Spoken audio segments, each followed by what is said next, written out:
We have all made the mistake of dropping or breaking our smartphones. See? But did you know that you can have it repaired for a fraction of the cost that it takes to replace it? Well, you can, because iDrop is the area's leading mobile repair store, home of the 1 hour or less phone repair, 1 year parts warranty, and #1 customer service. Broken screens, cracked cameras, charging ports, batteries, you break it, we'll fix it. If you didn't break your phone, protect it with one of our leading accessories such as LifeProof, OtterBox, UAG, Incipico, Caseology, and Spec. Visit our West Hills location at 7115 Kingston Pike between Office Depot and Hardee's, or call 865-888-9740 and speak with our trained technicians to see how we can get your phone working today. Join the Swain event at Dead End Barbecue on Wednesday, February 5th to celebrate the Vault's victories on the recruiting trail. Enjoy a special barbecue breakfast and listen to Jason Swain and the guys break down each signee during this special edition of the Swain event live from Dead End Barbecue. Former players will be on hand as well as great guests. What better way to celebrate the 2020 signing class than enjoying some delicious barbecue and hanging out with the Swain event? Spend National Signing Day with the Swain event and Dead End Barbecue. Deep down the middle's got his man and he's gone. Jason Swain, touchdown. It's time for the Swain event. Guess what time it is? My time. You can check your iPhone. Better say it's our time. With your host, Jason Swain. My man. Real sports talk for the real sports fan. All you chumps are gonna bow when I whoop him. It's time for the Swain event, fueled by Dead End Barbecue. Give me 2 pounds and a Rick Flair.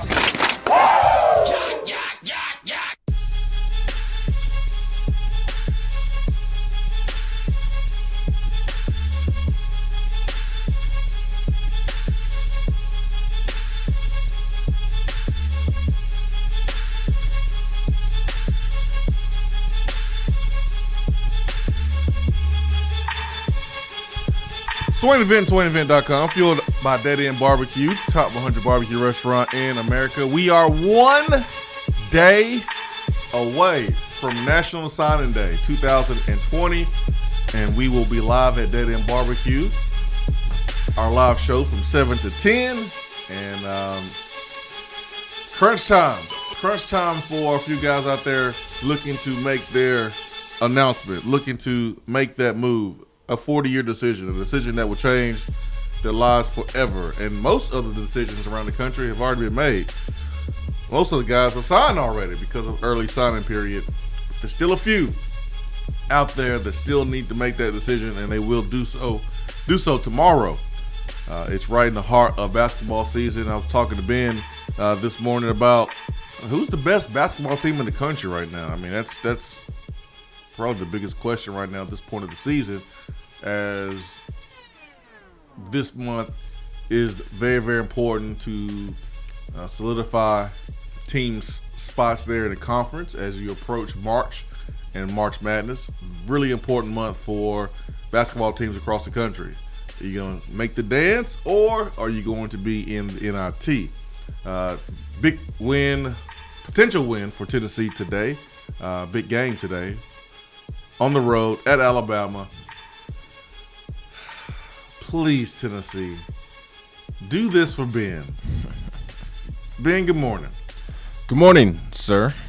Do this for you, man. I don't have any Bama friends that brag about basketball. I'm sorry. I don't have any Bama friends that really brag about anything anymore, football or basketball. But you have friends that text you, message you, and they're even on you about the basketball game. So please, Pons, listen to me. Put up the translator app. I don't know how to speak French. I know. That's what I'm telling you. Pull up the translator app. But even if I see it in French, I'm still not going to know how to pronounce it correctly. Listen to me, Pons. All right, hold on. Let me pull up France or French. I'm about to mix Spanish and French. Wait, we're going from English to French. Okay. I'm about to butcher this. Hello is bonjour. Bonjour. So we need to greet him. So what's good morning? Good morning is hello. Oh, bonjour as well. Bonjour, bonjour. Hello, good morning. Bonjour, bonjour. All right. The next. You could even say bonjour, mon armar. What does that mean? Just say it. No, It says good morning, my love. I ain't see. You playing. You playing already. We ain't started the show. But 5 minutes and you already playing.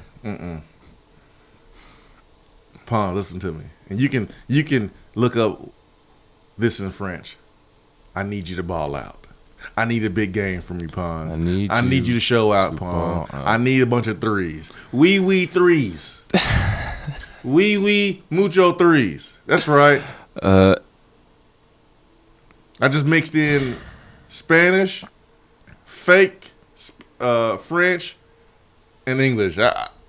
Wee mucho threes. I need you to ball out today, Pons. I need you to be an animal on the glass. Bilingual. I need you to block shots. I need you to play like an NBA prospect that you are. I need you to do it today, though, because Josiah Jordan-James may not play. John Fulkerson, now me and you speak the same language. You can understand me. We speak East Tennessee. Yeah. Let go, Fulkerson. I got a burger on it. If you ball out, we'll take you to Pals now. And eat your Lucky Charms before the game. We're going to take you to Pals. I've got the translation for I need you to ball out. All right, what you got? I'm going to give it a stab, and then you are going to give it a stab. Okay. J.I. Bison de Toy. J.I. Bison de Toy. Let's go. Let's go, Pons. Come on. I'm just saying, man, you NBA prospect. So, like, these are the games we need you to step up because this weekend you playing Kentucky. Huh? It's actually a better matchup for Tennessee, as crazy as it sounds. Yeah, but Kentucky players are better. Yeah, it's a weird dynamic of where it's a better matchup in terms of style of play, but in terms of players, let's play Kyra Lewis and John Petty. Let's go means allons-y. Allons-y. Put a hamburger. Let's go. What does wee mean? That don't mean anything. Wee. It means something. Does it mean anything? There is somebody listening right now. How do you even spell wee? Like, to me, wee is Weewee. I mean, that's what I thought. But I doubt it's that in French. Well, listen, I just need Pons to ball out. Somebody's listening right now, judging us for not knowing what wee means. First, I need to know how to spell weed. It's my spelling of it believes it's Chinese. Well, whatever. Pons, ball out. Let's go. I need my mother to text me. I know she's listening. She studied French when she was in school. We need to win this game, man. Very important game because I don't need my friends texting me. And it's not about basketball. It's the fact that there is an event going on between two teams, and one team is listed Tennessee on the front of his jersey, and the other has Alabama on the front of his jersey. It don't matter if it's women's golf, men's tennis. It doesn't matter. If Alabama beats Tennessee in something, I hear about it. Dance competition? Yes. Doesn't matter, right? Doesn't matter. Doesn't matter. Gotta beat Alabama. Gotta beat Alabama. Gotta happen today. Because Kentucky this weekend, bad matchup. Bad matchup at the point guard position. Ashton Hagans, he fouled out in their last big matchup against Auburn. That is one of Kentucky's biggest rivalries now. And Tennessee has been Kentucky's rival for a long time. I know that, but Tennessee's actually won these games against Kentucky. And so Ashton Hagans is going to want to have a great showing against Tennessee. He's probably one of the best defensive point guards in the country. He's having a SEC Player of the Year caliber type of year. So you got to get this win against Alabama. Period. Got to get this win. Ben, you gonna block your friends if Tennessee doesn't win? No. You gonna block them? No. We means yes. Oh. And it's OUI. OUI. Huh? OUI. OU. OUI. I think where's it? C-Mac just called in. Is it O or Q? It's O. According to C-Mac, who I believe just called in, I couldn't really hear him when he said his name. I think he said C-Mac, but when he called in, he said OUI. So and then he told us to stop talking. There's no W about French. No. What do you mean stop talking about French? He said it was terrible. He told us to stop. Okay. Good point, C-Mac. But we're learning this morning. I just want Pons the ball out, man. Yes. I'll get Rosetta Stone later. Okay? All right? I just want Pons the ball out. That's all I care about. That's a problem. We don't have enough players on the team speaking French. We need a French translator on the team. I think the problem is we don't have enough people on the team speaking English. That is a problem. They're all speaking different. We got somebody from Uruguay, from France, from where's he from? Serbia. I thought it was from Chattanooga. I thought it was from Chattanooga, man. That was the stop after. We do have a weird mix on this team. Somebody from Uruguay, somebody from France, somebody from Serbia, somebody from Kingsport, Tennessee, somebody from Knoxville, Tennessee. Yeah, that's probably the problem, man. Everybody speaking different languages. Not saying that English is the superior language, but more people on the roster speak English than not. So we have too many people speaking. That's the problem right there. Non-English. And Jordan Boughton's like, I can't understand you. I think that's John Fulkerson, not Jordan Boughton. No, Jordan Boughton.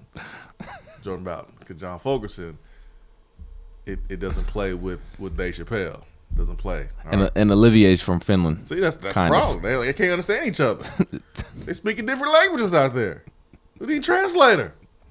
That's the problem. We need somebody next to Rick Barnes being a translator so we can get on the same page. There it is. I just saw the problem. There it is. Boom. Everybody speaking different languages. Go down. No, you go up. We. No, what are you doing? It's confusing Jordan Boughton. That's why his confidence has been low. But today marks a change. Today marks a change. I hope. We're going to be on the same page today, man. Tennessee does have the best competition dance team and cheerleading squad in the country, though. They did just win a national championship. I'm surprised people were not complaining about their outfits. Because, I did not realize the halftime show stomachs was going to create so much controversy. I know one thing. A lot of folks complaining about the halftime attire. Should stay their butt home this summer when it's time to go to the beach or to the pool. Mm-hmm. Because, we wouldn't want you to see any bathing suits out here. We want you to see that now. You keep your shirt on, and the ladies, you can't wear any bathing suits. Some of the folks out here. Golly. Like, do you live under a rock? You didn't know what Shakira's all about? You didn't know what J-Lo's all about? They dance. That's what they do. And when you dance, you tend to shake things. That's what happens when you dance. So why are you surprised that they were dancing and dancing the way they were? Where have you been? And you know what you can do? What can Brown do for you? There's this little thing. It's a long rectangle. Okay? It has buttons on it. It takes batteries. At the very top, there's a power button. And around the middle, there's a channel button where you can change it. And if you have a DVR, you can pause it. You didn't have to watch it. But let's get on social media and complain about it rather than just pause it. A novel concept. Well, folks, y'all crazy out here, man. Y'all crazy in 2020. Or change the channel. 865-250-503 B-Drive Waterproofing Hotline. Rosetta Stone, can I get a sponsorship? Come sponsor your boy on the Swain event. Let's go. Admiral got a Hulu sponsorship for being on the offensive end. Like, he went out and got it. So I need to hit up Rosetta Stone. If we're gonna keep recruiting players from outside of the United States, I think we need to have Rosetta Stone as a sponsor. I agree with you. Simple as that. Swain event. Be right back.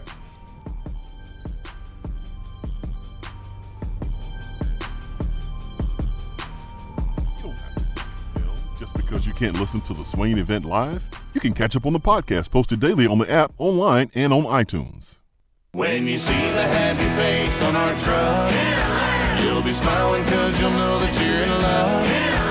For a limited time only, Hiller is offering 0% interest financing for up to 48 months on qualifying high-efficiency HVAC systems. With no down payment required, expert installations, and convenient monthly payments, now is the perfect time to schedule. Visit happyhiller.com today. Call the happy face truck today. You're driving home, flashing blue lights in your rearview mirror. You pull over, step out of your car, and the next thing you know, you're being arrested for driving under the influence. Now what do? We all should be responsible. But remember, just because you're arrested doesn't mean you're guilty. Call criminal defense and DUI attorney Marcos Garza at 865-540-8300. The investigative teams at the Garza Law Firm know the justice system inside and out. They utilize cutting-edge technologies and investigative methods to prepare your specific case. Before you plead guilty to any criminal charges, call criminal defense and DUI attorney Marcos Garza. Put his number in your phone right now, 865-540-8300, because you never know when you or a friend will need it. Don't say guilty. Say Garza. 865-540-8300. 865-540-8300 and GarzaLaw.com. In debt? In too deep? Alcoa 10 Federal Credit Union says, stop treading water and get out of the deep end. If you've got debt, make a splash and come get some cash. If Alcoa 10 Federal Credit Union can refinance your car, boat, camper, motorcycle, credit cards, personal or home loan, they'll pay you up to $500. So come take the plunge right now. Refinance your loans. Alcoa 10 Federal Credit Union will pay you. 5 convenient locations. Visit atfcu.com. Equal housing lender. Fellas, I have a very important question to start the new year. Have you noticed a lack of energy, motivation, and drive? It could be from low T, or it could be from something else, like sleep apnea, or even low thyroid. Start your new year healthier with a quick and easy health assessment at Low T Center. They treat more than just low T, including sleep apnea, low thyroid, and more. It's covered by most health insurance. If you've been feeling tired, grumpy, have weight gain, or loss of muscle, call 865-392-1388 or go to lowtcenter.com. Low T Center, reinventing men's healthcare. You're listening to the Swain event. And you know this, man.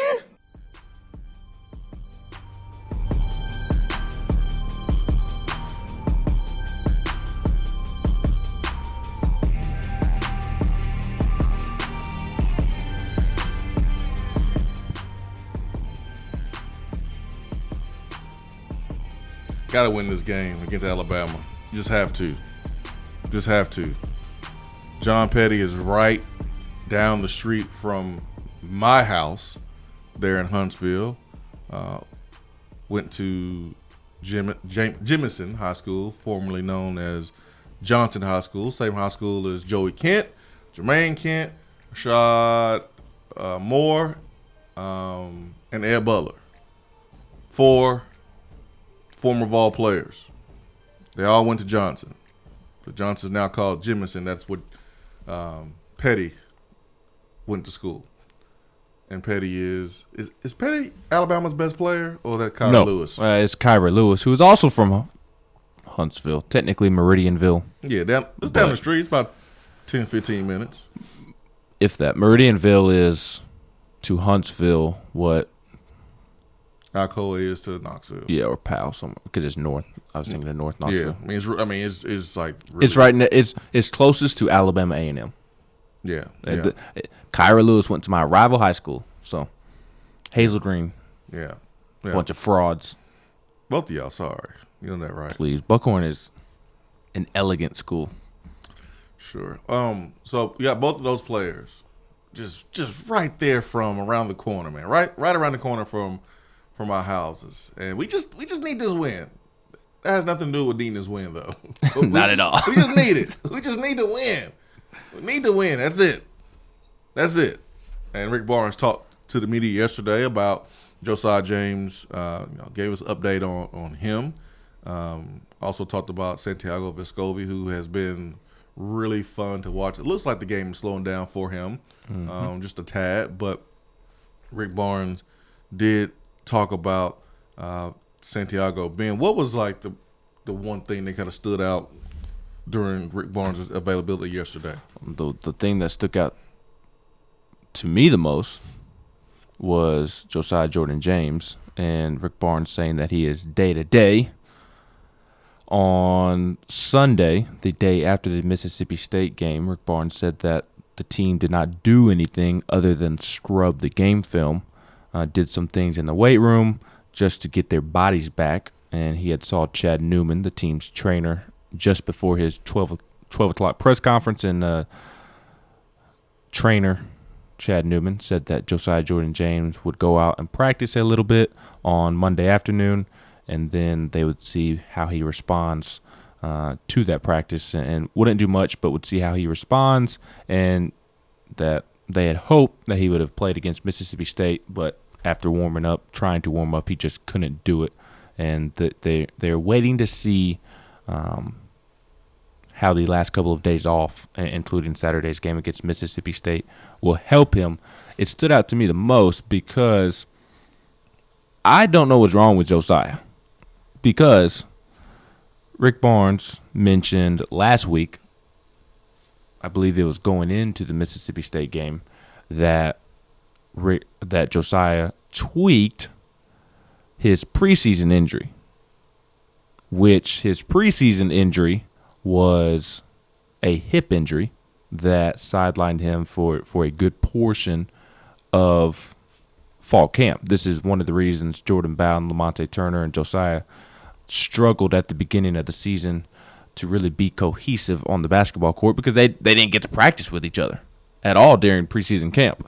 And apparently that is lingering. Apparently he tweaked that against Kansas, and it was called a hip injury during the preseason, but now Rick Barnes has also mentioned that it's a growing.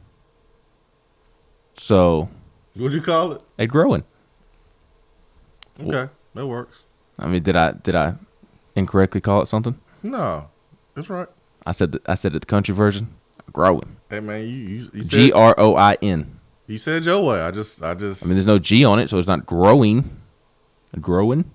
That's how I've always said it. Hey man, feel free to correct me if I'm wrong. No, sounds right to me. I just wanted. You know, the thing next to your crotch area, it's in your thigh. That thing, that body part.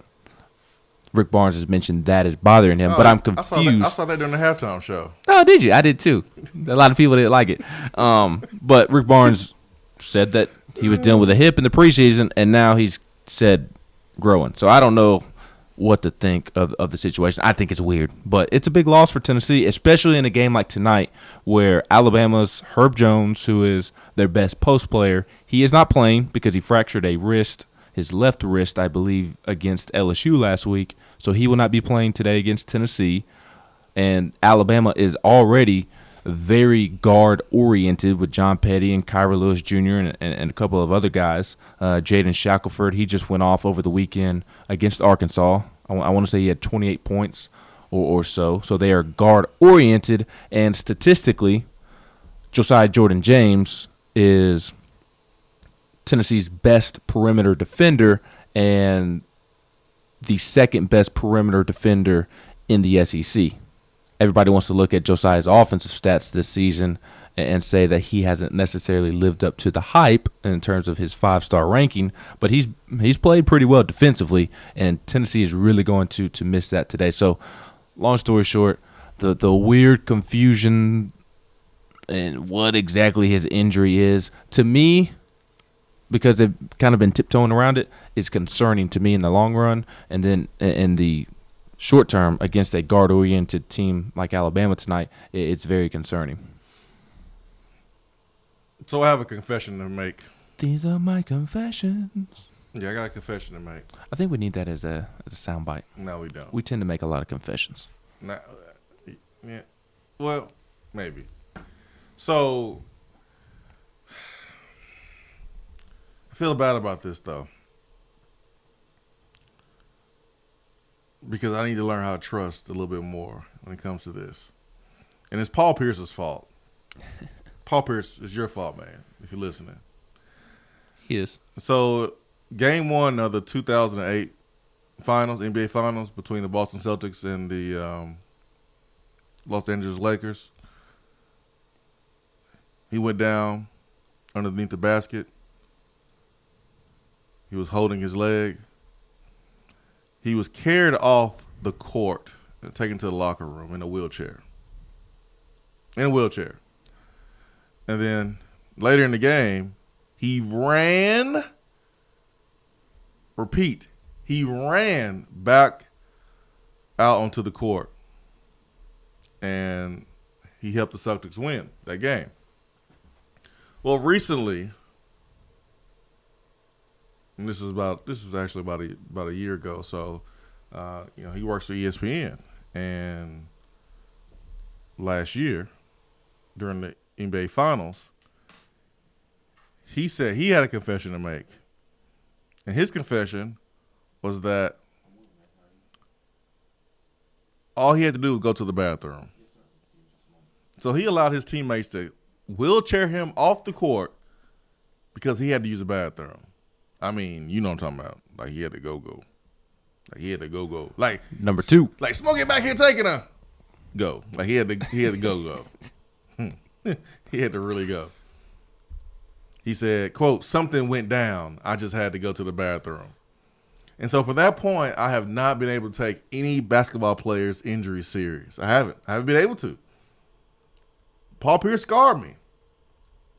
And it's hurting other players who have legitimate injuries. And I question their toughness, and I question their injury, all because of Paul Pierce. So now, every time a basketball player is really hurt, I'm like, oh, man, he just got to poop. He just got to poop. That's all. He just got to use the bathroom. That's it. He'll be all right. Like your grandma used to ask you back in the day, older folks, "Baby, have you had a bowel movement? You okay? You need to go to the potty?" Like that's the cure of everything. But because of Paul Pierce, I don't trust anybody. So Josiah James, I don't trust it. I don't trust what's going on, Ben. I think he just has to use the bathroom. I wish that was it. I think that's it, man. That's all he needs. Unfortunately, Josiah did not come running in the second half against Mississippi State like Paul Pierce did. That's all. Josiah just needs to use the bathroom. He'll be just fine. That's why his hips are hurting him. So are his hips lined or not lined? I think they're lying, man. They lying. I think once he uses the bathroom, the hips won't lie. The hips don't lie. Shakira would never. I just don't trust basketball injuries, man. And it's like being an older person who like is used to music during your day. And music during your day is better than anybody else's music. So I remember being like your age, Ben. I remember being in high school, and older people would tell me like my music stinks. Oh man, I can't stand that music. Oh, that music is terrible. My music back in the 80s, 90s, ew, that was this. And I find myself doing it now. Like, man, my music, 50 Cent, Nelly, T.I., like, and this music today is just terrible. I feel like that as a football player, saying, our injuries was real. We would play on torn ACLs. We would play with concussions. And these basketball players, they need a wheelchair just because they got to poop. I feel myself doing that, man. And I need to stop. I need to take basketball players' injuries a little bit more serious. But I can't help it. It's Paul Pierce's fault. I think they're all soft. We have spoken French and talked about poop within the first 30 minutes of the Swain event this morning. I'm just saying. We talk about injuries. Yeah, I know. You brought up Santiago Vescovi and Uroš Plavšič and what Rick Barnes had to say about them. Rick Barnes was very high on Santiago, said that to be quite honest, it's pretty impressive when you think about what Santi has been able to do in a month and a couple of weeks. It's really amazing, but I do think from his point of view, he's adjusting. I think he's understanding the game more. I think he's starting to figure out more and more from a team what we need him to do, how we need him to play. He's moving the ball better, but he's really starting to get an idea of what we're trying to do overall at his position. And I think that you can see that against A&M, against Mississippi State with some of the passes that he is making. He's not making these behind the back, over the head, wrap around, cross court, one-handed passes across court for a wide open three if he didn't have confidence in what the offense was trying to do. And then with Urosh, you can sense that he's a project, but Barnes still thinks highly of him. I'll be interested to see how effective he is tonight running up and down the court. Well, number one, Alabama will spread you out, and there's a ton of driving lanes, and will Urosh have the foot quickness to be able to keep up with whoever he's guarding against Alabama's offense? That's the question that I have, and so we'll see. Let's go to the phones, and let's get to Josh in Little Rock. Josh, good morning. Morning. How you fellas doing? Good, man. How are you? Doing well. Driving to an account about 3 hours away, so I figured I'd call you guys this morning. Yeah, man. Thanks. No problem. Thank you guys for the great content so far this morning. But my drive in has reminded me that I was supposed to call you a couple weeks ago. You mentioned the drive to Arkansas. Oh, boy. University of Arkansas is just terrible. Oh, it's the worst.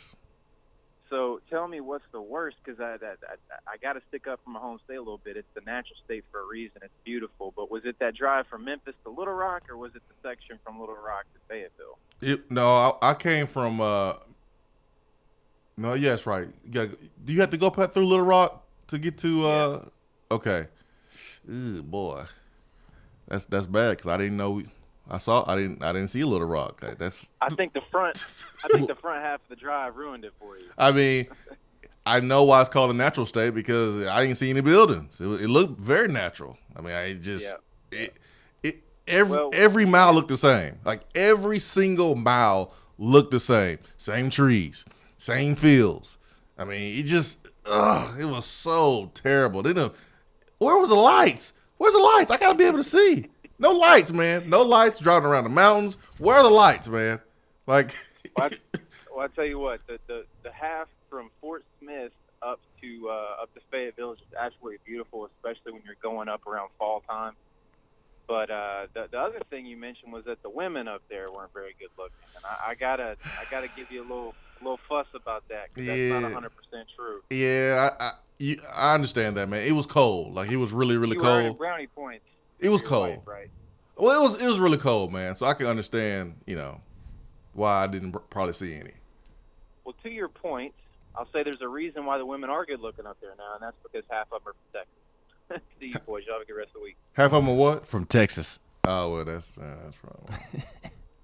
probably why. Well, I mean, it got Alex Collins to Arkansas, right? Running back for Miami. It got him up there. Yeah. I have no comment. I'm not getting in trouble today. It's time to go to break, huh? Mm-hmm. Like, the drive from Memphis to Arkansas is the worst. And I thought the drive on I-59 from Chattanooga to Birmingham was bad. No. Dude, I don't know how it can get worse from Chattanooga to Birmingham. It can. Or Birmingham to Montgomery. It can. Memphis to Fayetteville, going through Arkansas is the worst. Even worse than driving through Mississippi. From Huntsville / Decatur. That's worse. To Memphis is miserable. No, I mean the speed limit's not that fast because you drive through these towns or whatever. Mm-hmm. But at least you know that there's human life. So you didn't see Little Rock? I don't really remember Little Rock, man. Well, you know why? It's a little rock. No, Ben. Nope. Stand-up comedy is not your future. No. What about dad jokes? No. That was you ready for fatherhood? Just for your joke. Your jokes alone. Prepare. You ready? You are ready to be a dad. Nope. You are ready. Your jokes are right on point. It's Little Rock. But no, that's the worst drive.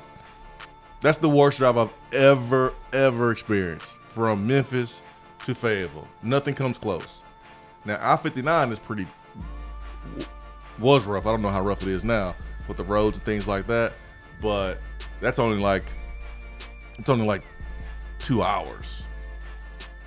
Memphis to Fayetteville is 6 hours. So you got Knoxville to Memphis and then Memphis to Fayetteville. That's 12 hours. 12 hours. Miserable. It was rough, man. Can't wait to make the drive this fall. It was rough. You're not gonna go. Yeah, I will. You going to Arkansas game? I'm gonna have to. Okay. I hope you do, man. You know exactly what I'm talking about. Oklahoma and Arkansas. Ben will be in attendance. I have to knock Oklahoma off the college football bucket list. Have to knock that game off, so I'm going to that one. Now. And then I want to go to every SEC stadium, football stadium. Tennessee and Arkansas don't play very often in Fayetteville, so I have to check it off when I can. And plus, I can go halfway because I can stay with my grandma in Memphis. You're gonna need a break. Trust me. 865-250-503. Around the SEC is coming up next.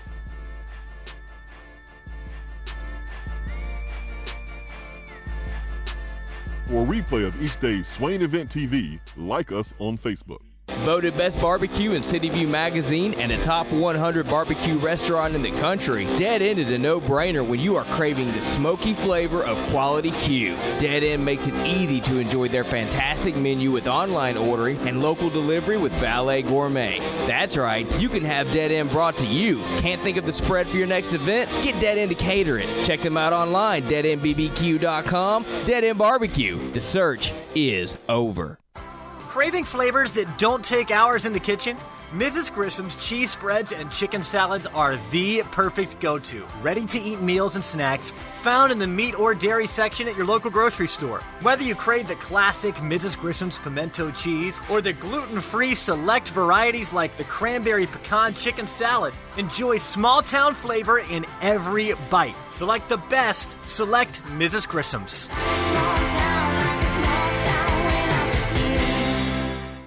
Good morning, Swain Event listeners. It may be cold outside, but the local real estate market is hotter than a Times Square Rolex. If you have questions or are ready to move forward with buying, selling, or investing in real estate, then give me a call. Jennifer Morris with Keller Williams Realty, 865-694-5904, or email me at jennifermorris865@gmail.com. And go Vols! When I made the move to my own studio, I was worried about this. I was worried about that. I was worried about, hey, did I get this piece of equipment? Did I get that piece of equipment? Does that sound good? Does that not sound good? One thing I didn't have to worry about, that was office furniture, because Office Furniture Outfitters met my furniture needs. With a 50,000 square foot facility, they have East Tennessee's largest selection and are the best value for new and used office furniture. Located in Knoxville, it's easy to find everything you need for your new space, including desks, file cabinets, chairs, conference tables, and more. Office Furniture Outfitters is turnkey. They came to my place, we mapped everything out that was needed, they delivered, and get this, set everything up. To learn more about what Office Furniture Outfitters can do for you, log on to ofonox.com. That's ofonox.com. We're here with Dr. Michael Carlson of Tennessee Regenerative Sports Medicine to discuss stem cell treatment and PRP. If you have orthopedic injuries such as shoulder pain, knee pain, Achilles tendonitis, or tennis elbow, you should give them a call. That's right, Jason. We specialize in regenerative non-surgical orthopedics. So we treat damaged tendons, ligaments, and joints by using ultrasound-guided injections with stem cells or PRP. And this form of treatment actually stimulates the body's own reparative process and allows for healing of the damaged tissue. So, Doc, what makes your training different than others? Well, Jason, I've been practicing in Knoxville for 26 years, and I'm certified in interventional regenerative orthopedic medicine through the American Academy of Orthopedic Medicine. So unlike the big seminars that will advertise stem cells, fly someone in for a couple hours to talk about supposed stem cells that you order off of a shelf, then they'll depart, leaving the patient wondering who will be the person injecting me and what their level of training is. At Tennessee Regenerative Sports Medicine, I'm the one doing the procedure, and we're using your own bone marrow stem cells or PRP. So in other words, it comes from you and it goes back to you. So you know exactly what you're getting and know exactly the level of training involved. Tennessee Regenerative Sports Medicine, trsportsmedicine.com. East Tennessee's leader in PRP and stem cell therapy. I'm Vince Moore, wide receiver, VFL 1991, and you're listening to the Swain Event.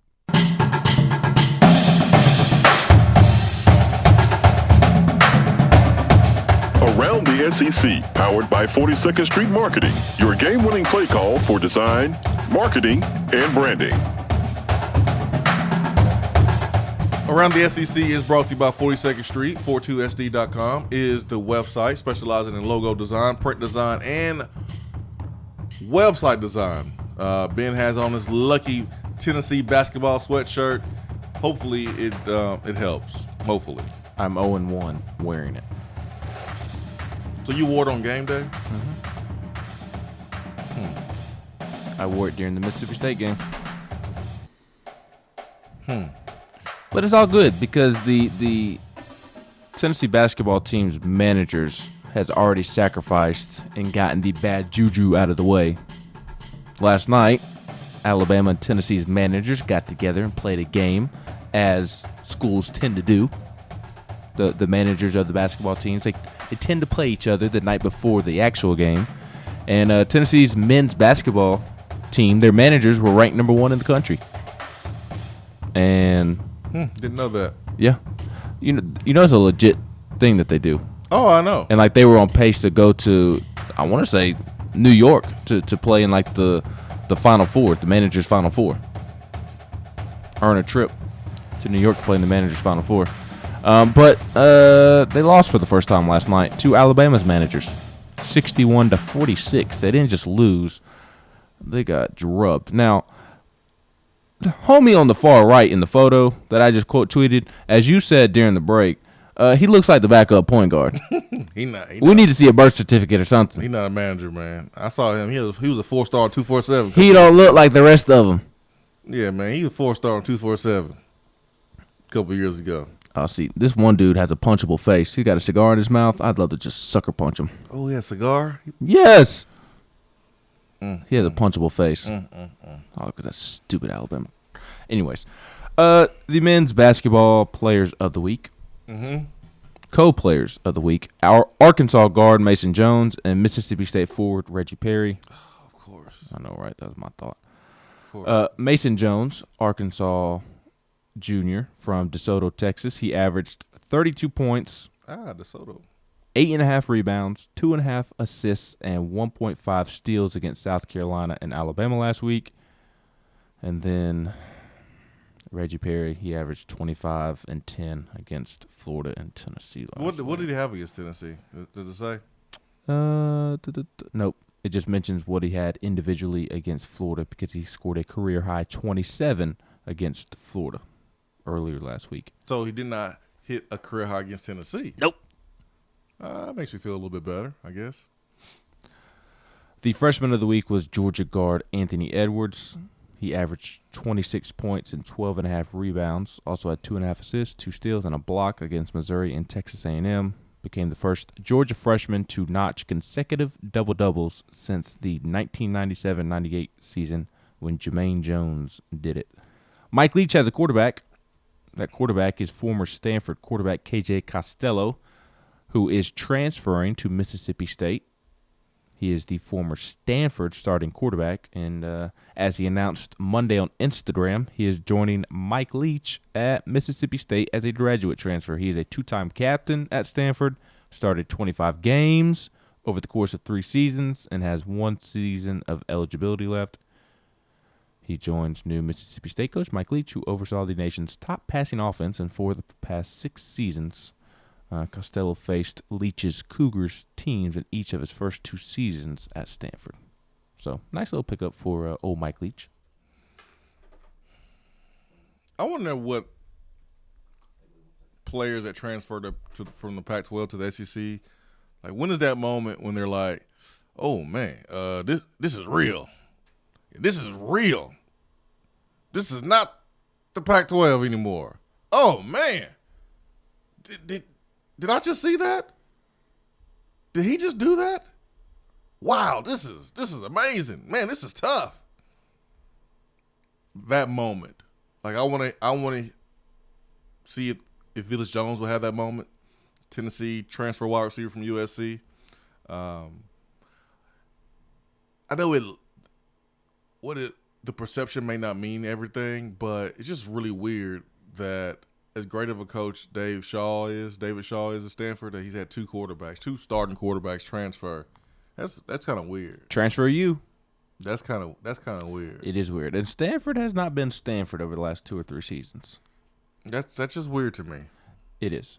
The SEC has a new coordinator of football officials. He did not go to Alabama. He did not. He did not go to a single SEC school. I feel better. In fact, John McDade, a veteran of football officiating for more than 3 decades, including 24 years on the collegiate level and a referee in 3 conferences since 2006, has been named SEC Coordinator of Football Officials, Greg Sankey announced on Monday. John McDade is a 1987 Harvard University graduate. He replaces Steve Shaw, who served as the SEC's football officiating coordinator since 2011. Shaw was recently named college football's national coordinator by the Board of Managers for the College Football Officiating LLC. McDade has worked on the field for 16 postseason bowl games, including 4 college football playoff New Year's 6 games and the 2010 Bowl Championship Series title game, which was between Oregon and Auburn.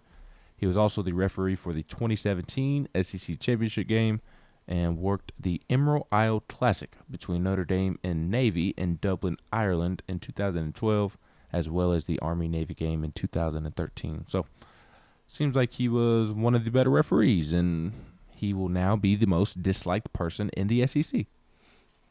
At least he didn't go to Alabama. Or Georgia or Florida. I don't want to accuse Steve Shaw of being biased. It just didn't look great that he was a graduate of Alabama. Right. And the SEC offices are located in Birmingham. It just didn't look right. It didn't feel right. Again, not accusing David Shaw of anything, Steve Shaw of anything, but just this feels a little bit better. This looks a little bit better. We'll see what happens, but I feel better about the officiating in the future in the SEC. I do as well, although Steve Shaw is now over all of college football and not just the SEC. Yeah, but the SEC and all of college football, they're different. Okay. I meant to add this quick note on Alabama since Tennessee plays Alabama today. Alabama coach Nate Oates said yesterday that guard Beetle Bolden practiced on Monday and should be available versus Tennessee. He had been battling an illness and did not play over the weekend. His name is actually James Bolden, but he goes by Beetle Bolden. He is averaging 8.6 points per game at home this season, 8.4 points overall. He is a transfer from West Virginia and plays the guard position. And he's a senior with a lot of experience. And his nickname is Beetle. Yes.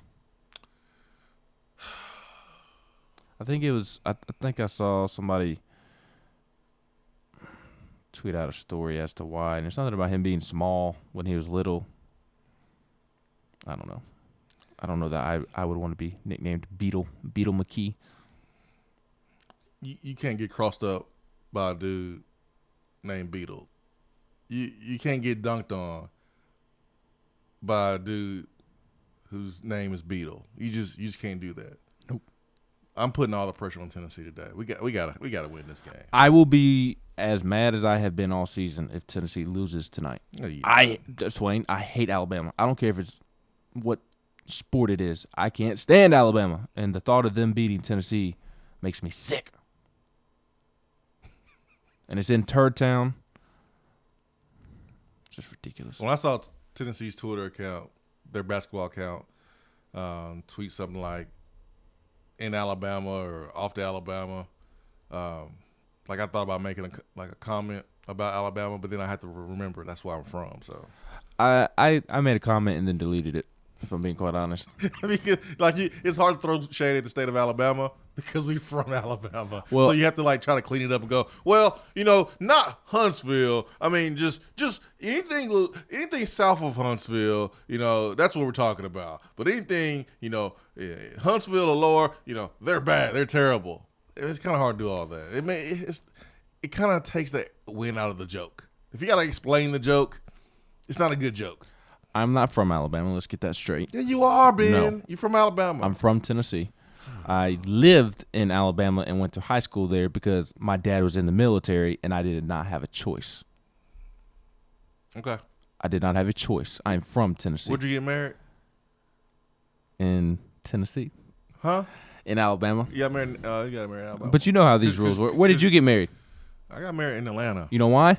Why? Because your wife is from Atlanta. You know why I got married in Huntsville? Because my wife is from Huntsville. My wife is from Huntsville. I am not. And I did not delete the tweet yesterday because I made fun of the whole state. I did say, if you're south of Huntsville, wear a mask. So your high school room, your room that I'm pretty sure is still intact there in Huntsville, Alabama. How far is that from the wedding venue? How far was that? 20 minutes. 20 minutes? How about 2 minutes? Yeah. Yeah. Yeah. Uh-huh. Yeah. Uh-huh. I'm not from Alabama. I was forced to live there. I am from Tennessee. I was born in Knoxville. My grandparents live in Munford, Tennessee. My grandparents live in Paris, Tennessee. I have family in Chattanooga. I have family in Nashville. I am from Tennessee. I got my degree from the University of Tennessee. I started my family in Knoxville, Tennessee. I currently live in Knoxville, Tennessee. And the only reason I lived in Georgia, New York, California, Japan, Alabama, North Carolina is because my family did not have a choice. If we would have said, no, we're not moving to Alabama, my dad would have gone to jail for disobeying the Army. So yesterday you gave props and a shout out to Reggie Ragland for winning the Super Bowl, as if you were from the same part of the country that he was from, and Reggie's from Huntsville, Alabama. Also, when you talking about your boy Carr that plays for the Titans, fullback, you show explain yourself when it comes to your allegiance to him. He went to Vanderbilt, but you explain yourself saying, hey, we went to the same high school. We're from the same city, which is Huntsville, Alabama. You're from Alabama, Ben. Just face it. It's okay. No. I lived in Huntsville. I love Huntsville. My grandma from Tennessee. I got cousins in Tennessee. What they got to do with you? Look, you from Alabama. I love Huntsville, but that does not mean I'm from Alabama. Let me go to the phones. DR Vol. DR Vol, good morning. Guys, we know that Drake McKee just switches allegiances. I know, man. He talking about he ain't from Alabama. I wish I was Drake McKee, had that money. I bet you do. Well, I bet you do too. For anybody that's never driven the road that Swain's talking about through West Memphis, just get on the interstate and drive on the divots on the side of the road, and it's the equivalent. Yeah. It's awful. Yeah. There's absolutely nothing. No, nothing but bad roads and more bad roads. So which I think it's funny. Swain's got the Arkansas natives after him now. So tomorrow, Swain, are you going to have Ben come out and hold the jersey up when we can get a commitment? No, man. No, he won't be doing anything like that. What happens if we don't get a commitment? Are we just going to have Turkey Man get up there and make Shakira calls in front of everybody? Pretty much. Yeah, that's what we'll do. I think we will get one tomorrow, though. It just, will we get it before 12? And I don't know. I don't know the schedule. I don't know when these young men are going to announce. I know Zach Evans is going to go past signing day, so not really looking for anything with him unless something changes in the next couple of hours. But looking at Malachi Wideman and D. Beckwith and seeing what's going to happen with those guys, seeing what they're going to announce, we may have something during, the peak hours of National Signing Day, which typically is the morning all the way up to 3, 4 o'clock. Mm-hmm. Well, Jeremy Pruitt has a press conference at 3:30, so I imagine all of Tennessee's news will come out before 3:30, because usually they plan the press conference to where everybody that they are targeting has announced before they hold the press conference. Yeah, unless something changes, because it's all about the kids. Mm-hmm. So if they want, if a kid say, you know what, I want to push it back to 5, then you're gonna push it back to 5. So it's about it. We on their time. We on their schedule. So no, anything can change though. I know. Looks like Mike Farrell thinks that our boy Lane's fixing to clean up these guys are trying to get. I mean, bold move by Lane, man, to come in his first year and start stealing players that he has not built a relationship as long as some of his rivals and opponents in the SEC. It just, I mean, that's a bold strategy. The thing you want to do is, you want to come in and kind of stay under the radar your first year, and then your second year, recruit at a high level, it just makes it more believable. But hey, do you, Lane? Do you, boo-boo? Do you, like man? They always say, God believes in you, and in this case, Bryce Brown believes in him. Hey. So, well, guys, I'm about to run in here and get this chocolate gravy mix for Ben. I got a friend that he was going to go to the signing day event with y'all, but he played receiver. Played receiver in high school, and he wanted to know if it was true about Swain's co-host staring down receivers. I told him it was about as true as JG staring down receivers. So, needless to say, he's not coming. So I'll see y'all tomorrow, guys. See you, man. Be careful on the road. And you may want to stop making fun of me and worry about the other problems that may present themselves because of what your mouth has done and gotten you into, DR Vol. Speaking of now getting somebody in trouble, what's up with the Memphis Grizzlies players, man? What's wrong with them? Nothing wrong with them. I love that energy. They're absolutely right. What they calling out Iggy for? Because Iggy is being extra for a 37-year-old who averaged 5 points per game last year, had one of the worst offensive efficiency ratings in the league last year, and is making $17 million, and he only wants to play for 3 or 4 teams like he's entitled to something, is ridiculous. So I don't blame the Grizzlies at all for feeling the way that they do towards him. Do you actually believe what you just said? Yes, I do. This man is a three-time champion. He's a former NBA Finals MVP. He's been in the league for years and years. He has earned the right. No, he has not. He has not earned the right. He's not the same player. It doesn't matter. He's not as good. He's earned the right to have this stance. He's earned that right. I loved Andre Iguodala when I was kind of first getting into basketball. So now you don't like him anymore. No, you and your feelings? I still like him, but I don't feel the same way I did about him this time last year. Why not? Why sit out? You're getting paid $17 million. The Grizzlies are still paying you, trying to find you a team to get traded to, but you're leaking things to the media saying that you only have a set teams that you will want to be traded to. What's wrong with wanting to be traded to a contender? Nothing wrong. I'm saying I don't have a problem with what the Grizzlies said. I don't have a problem with the way Andre Iguodala feels. I'd rather play for a title too than barely make the 8th seed and get swept by the Lakers in the first round. But I don't blame the Grizzlies for feeling a certain type of way towards a dude that thinks he's too good to play with Ja Morant and Brandon Clark and Jaren Jackson Jr. and Dylan Brooks and DeAnthony Melton. No, he's not. If Andre Iguodala was on this basketball team, they would be pushing for much more than the 8th seed. You just contradicted yourself. How? You just said that they would be better if he was playing, and saying that he thinks he's much better than what he really is. Like, he's earned the right to say, hey, I want to play for the Lakers, Clippers, this team, that team. Like, he's put in that work. He's a NBA Finals MVP, and I get the young players feeling a certain type of way. That's cool, whatever. But you still got to put some respect on that young man's name. That's all I'm saying. Hour 2 is coming up.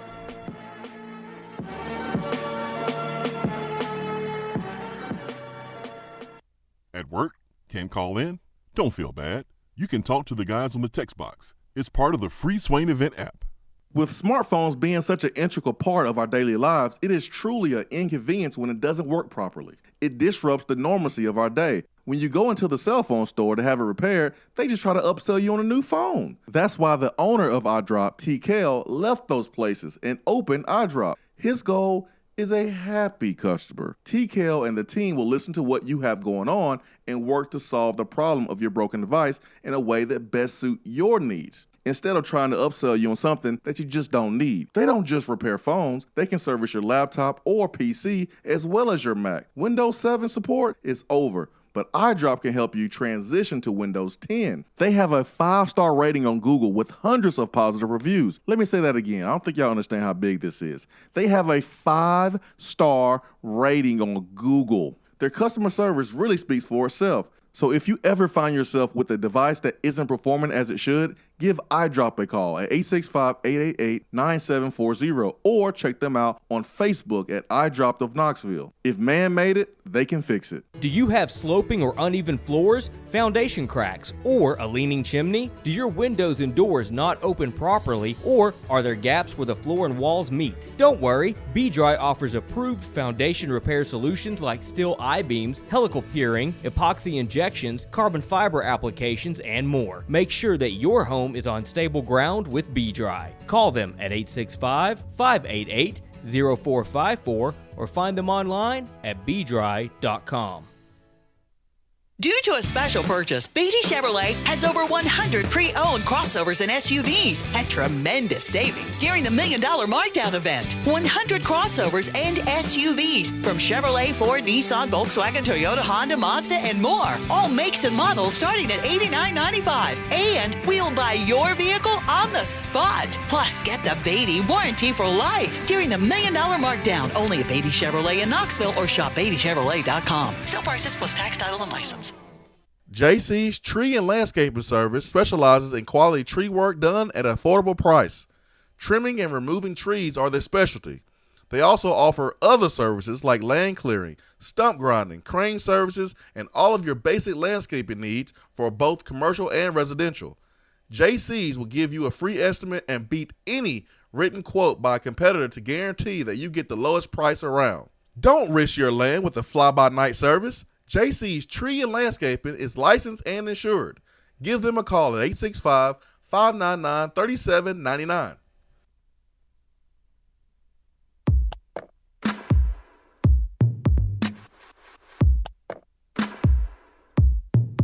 Touchdown or Turnover is backed by Alcoa 10 Federal Credit Union, a place where you belong.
Touchdown Turnover, back by Alcoa 10 Federal Credit Union, place where you belong, better rates and better service.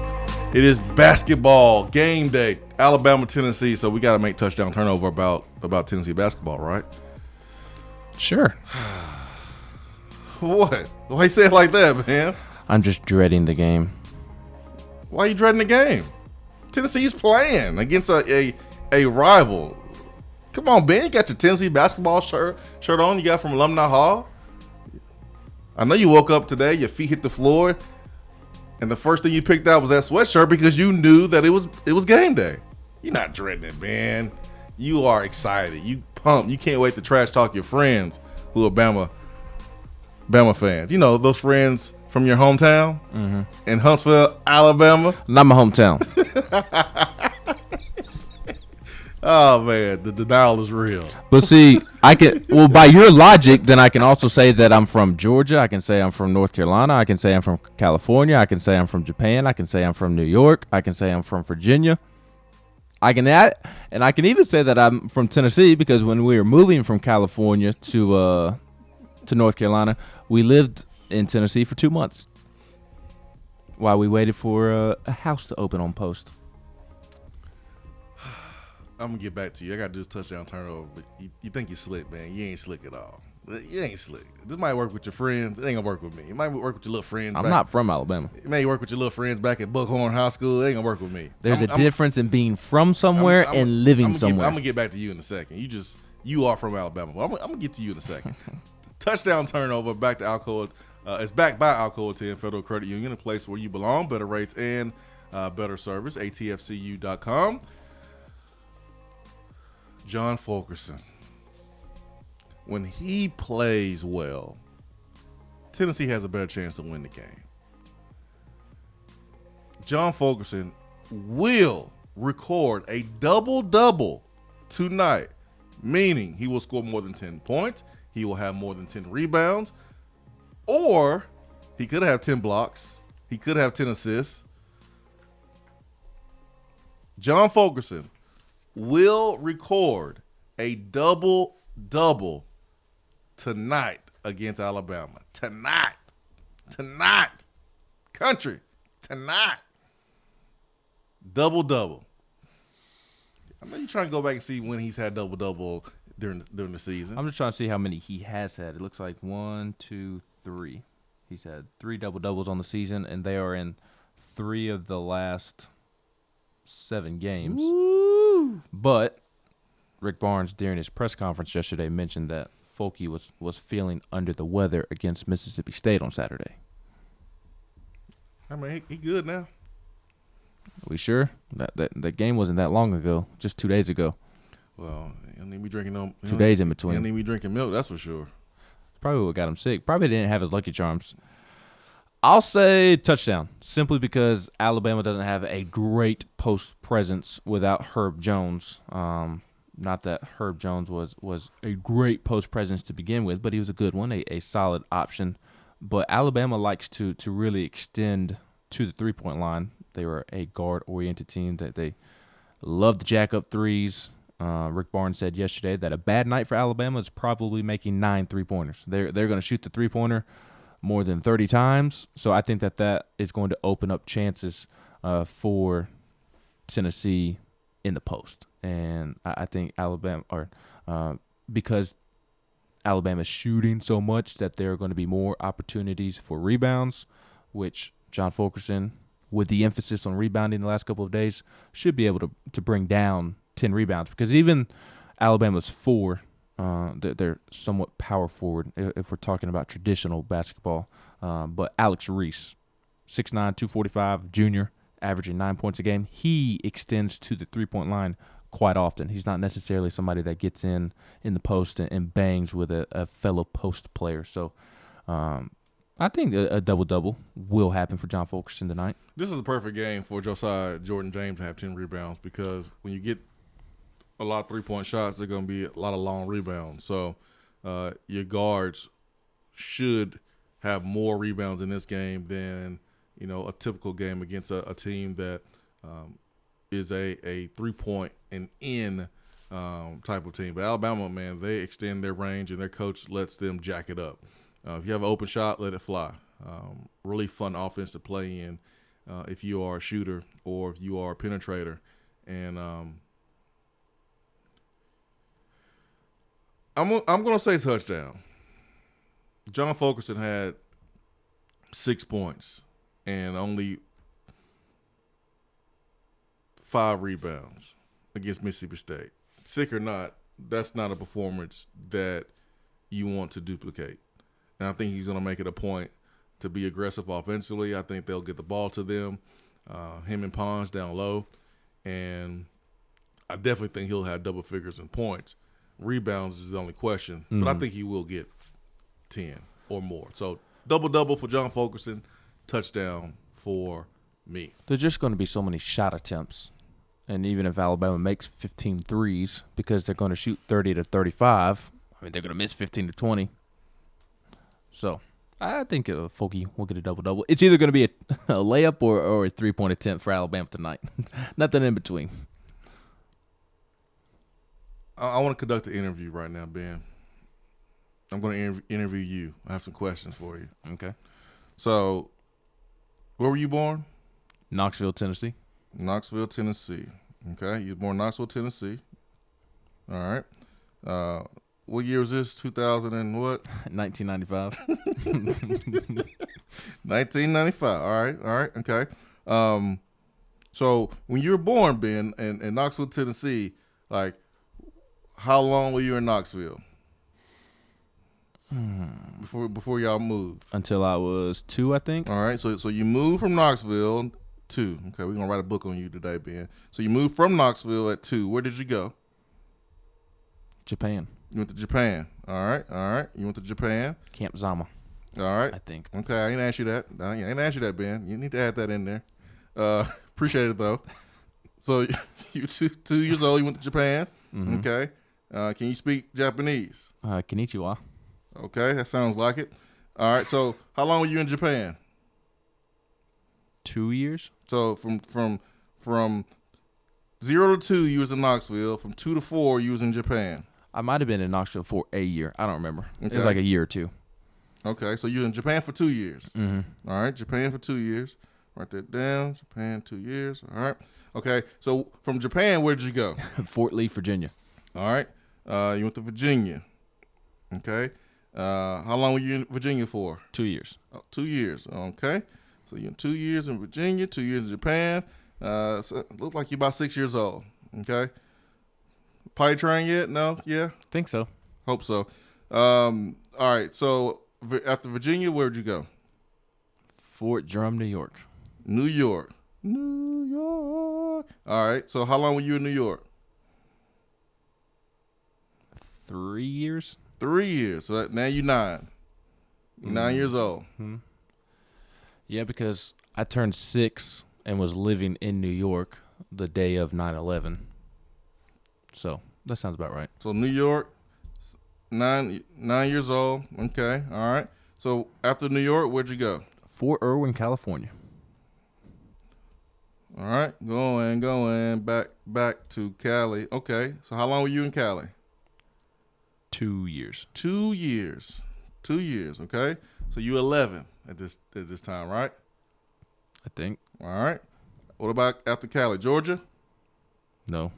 Fort Bragg, North Carolina for 4 years. North Carolina. But the age isn't right because I was there for 4 years. I was 13 when I started high school. We had to backtrack. You got to backtrack, huh? But we went from California to North Carolina, and we lived in North Carolina for 4 years. Okay, so Carolina 4 years, Cali 2. You want to say 3? You want to say 1? The one I'm confused on is how long we were in Knoxville before we moved to Japan. Okay, that's fine. After North Carolina, Georgia? Yes, for 2 years. All right, Georgia, 2 years. And then Georgia to Huntsville? Yep. How long were you in Huntsville? Let's see, my junior year of high school, senior year of high school, and then I was at community college for 2.5 years. Ooh. So 4.5. 4.5 years, Ben? Wow. And now I've been in Knoxville for 4.5 years.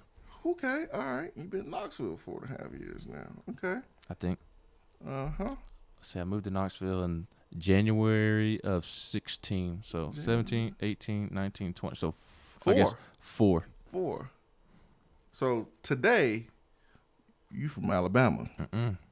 This summer, but this fall, you can say you from Tennessee. Nope. Because I get to add up when I was a baby in Knoxville. I was here for like a year, so that brings me to 5 years in Knoxville. But you don't remember that time. I know I was born here. I know that I was born in September of '95, and I know that was Jay Graham's breakout season on Rocky Top, and my dad, because my mother was working, had to carry me to class, and because my dad couldn't go to the football game on the weekend, he had tickets and ran into Jay Graham on campus and got Jay Graham to sign those tickets.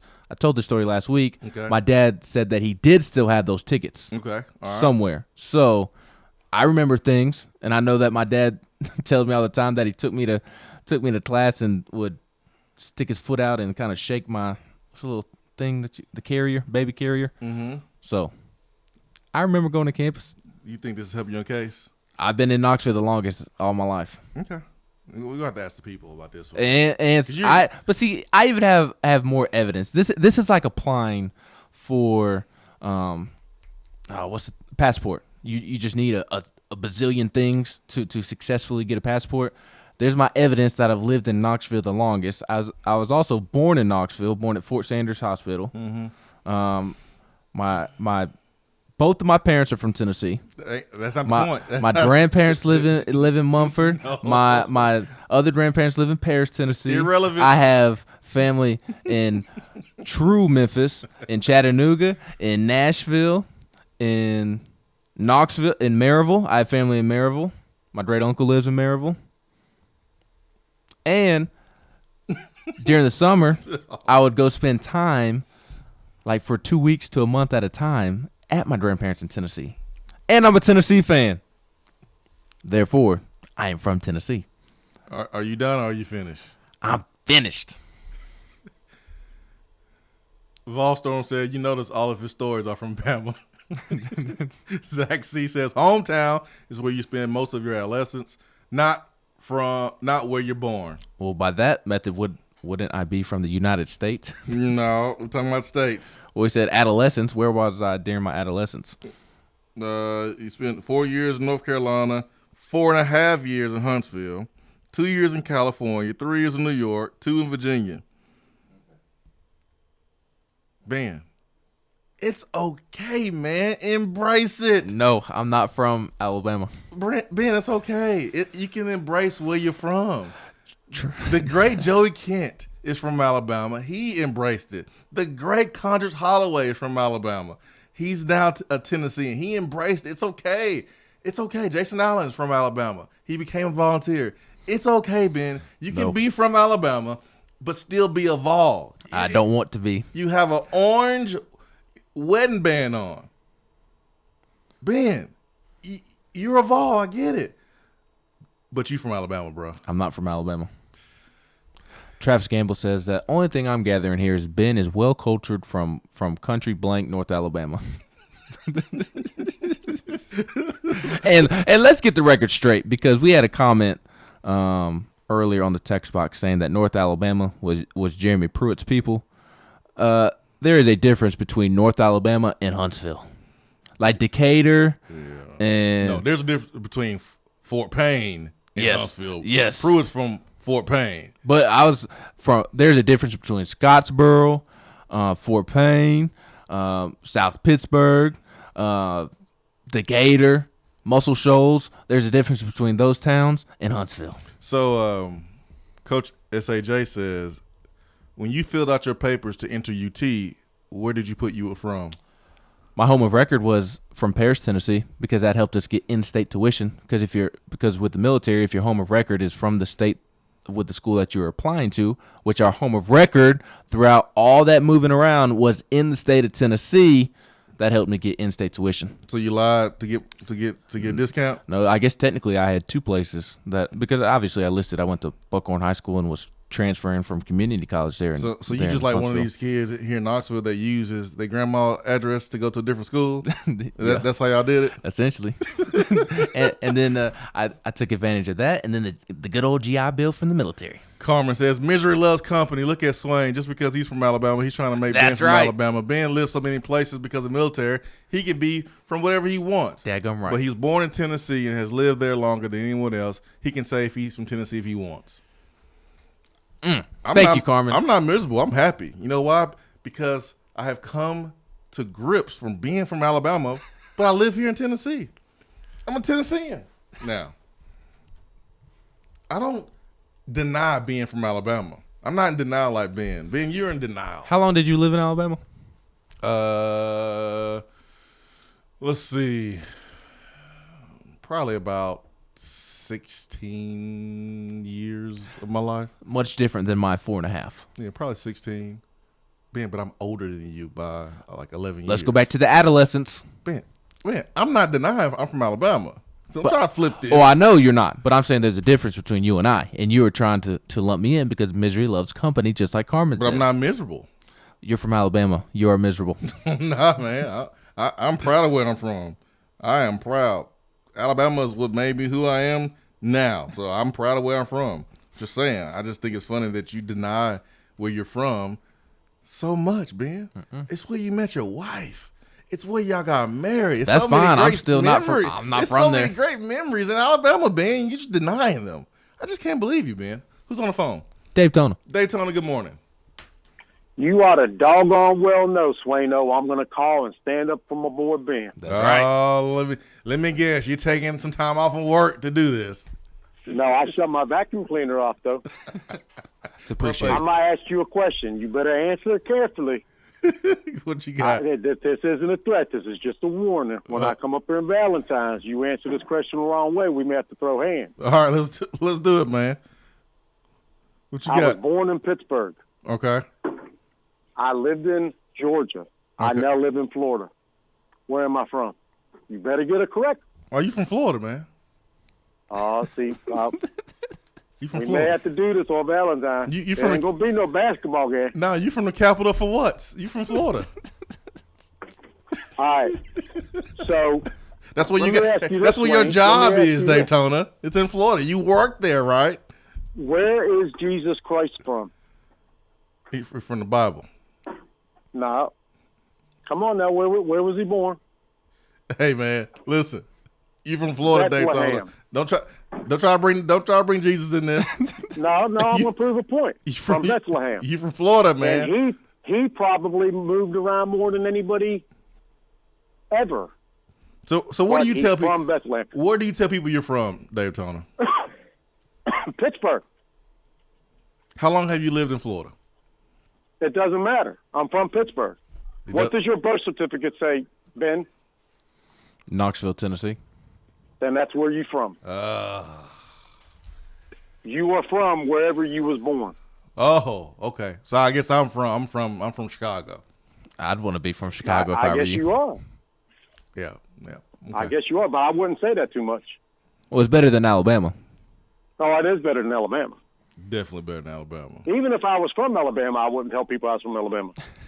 Swain's over here bragging about it. I'm proud of where I'm from. Yeah, man, I'm proud of where I'm from. That's right. I'm proud of where I'm from. You'd be Huntsville, better off Alabama. saying you from Chicago, man. Then we'd think you was tough.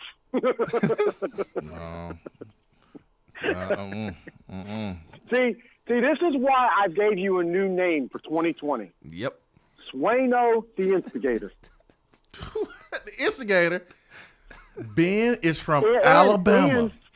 And Bully Swaino. He is from Alabama, Daytona, and you can't save him.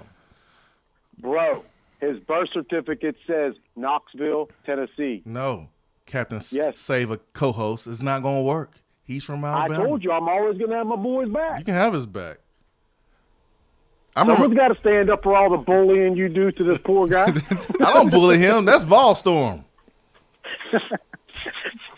And I didn't even want to call in on this because someone after me is going to call and have something good to say, and I'm not allowed to call back. Essentially. You can call back. You can call back anytime, my friend. All right, guys. See you. Savageval on the text box says, Ben is always claiming Huntsville people as his own, like Lamonte. Never heard him claim pride in a Tennessee person. Seems like someone from Alabama to me.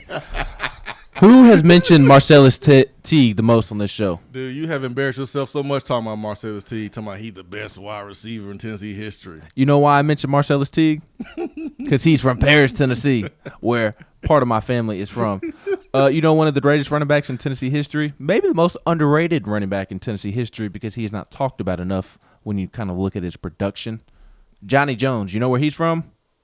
Mumford, Tennessee, which is where my family is from. I've mentioned that on the show before. Not as much as Marcellus Teague, but I take pride in those two. I have a Johnny Jones cup in my house. So take that for data, Savageval. This denial is so great. I love it. And I can be from somewhere else, but also like Huntsville. It ain't about liking a place, Ben. Well, that's why I take pride in having friends from Huntsville that are making it big. You take pride in your. Did your high school have a former player play for the chance to play in the Super Bowl this year? I think Reggie went to Grissom for like a day or two. Oh, really? Before transferring. Well, that backfired on me. I think he was supposed to go. Mm-hmm. He was definitely zoned for Grissom. But I would definitely rather go to Bob Jones. Absolutely. Yeah, man. Madison County is growing. That's where it's at. But Ben, you can be from all these places if you want to, but you ain't gonna deny where you have your room still set up. I don't. My mom took that down months after I left. So what's the room now? A guest room, a second guest room. Mm-hmm. Ben. Now here's where you could get me. My GI Joes are still stored up in the attic of my parents' house. So that is one area in which you could. I'm not gonna let you deny catch me up. Your Alabama roots, Ben. I'm not gonna let you deny it. Just because it's Bama week, just because you're playing Alabama tonight, I'm not gonna let you deny your Alabama roots. You are a part of you is from Alabama, whether you like it or not. All right, we'll take a quick timeout. Hour 2 is brought to you by Alumni Hall and alumnihall.com. We'll go to the hotline after this.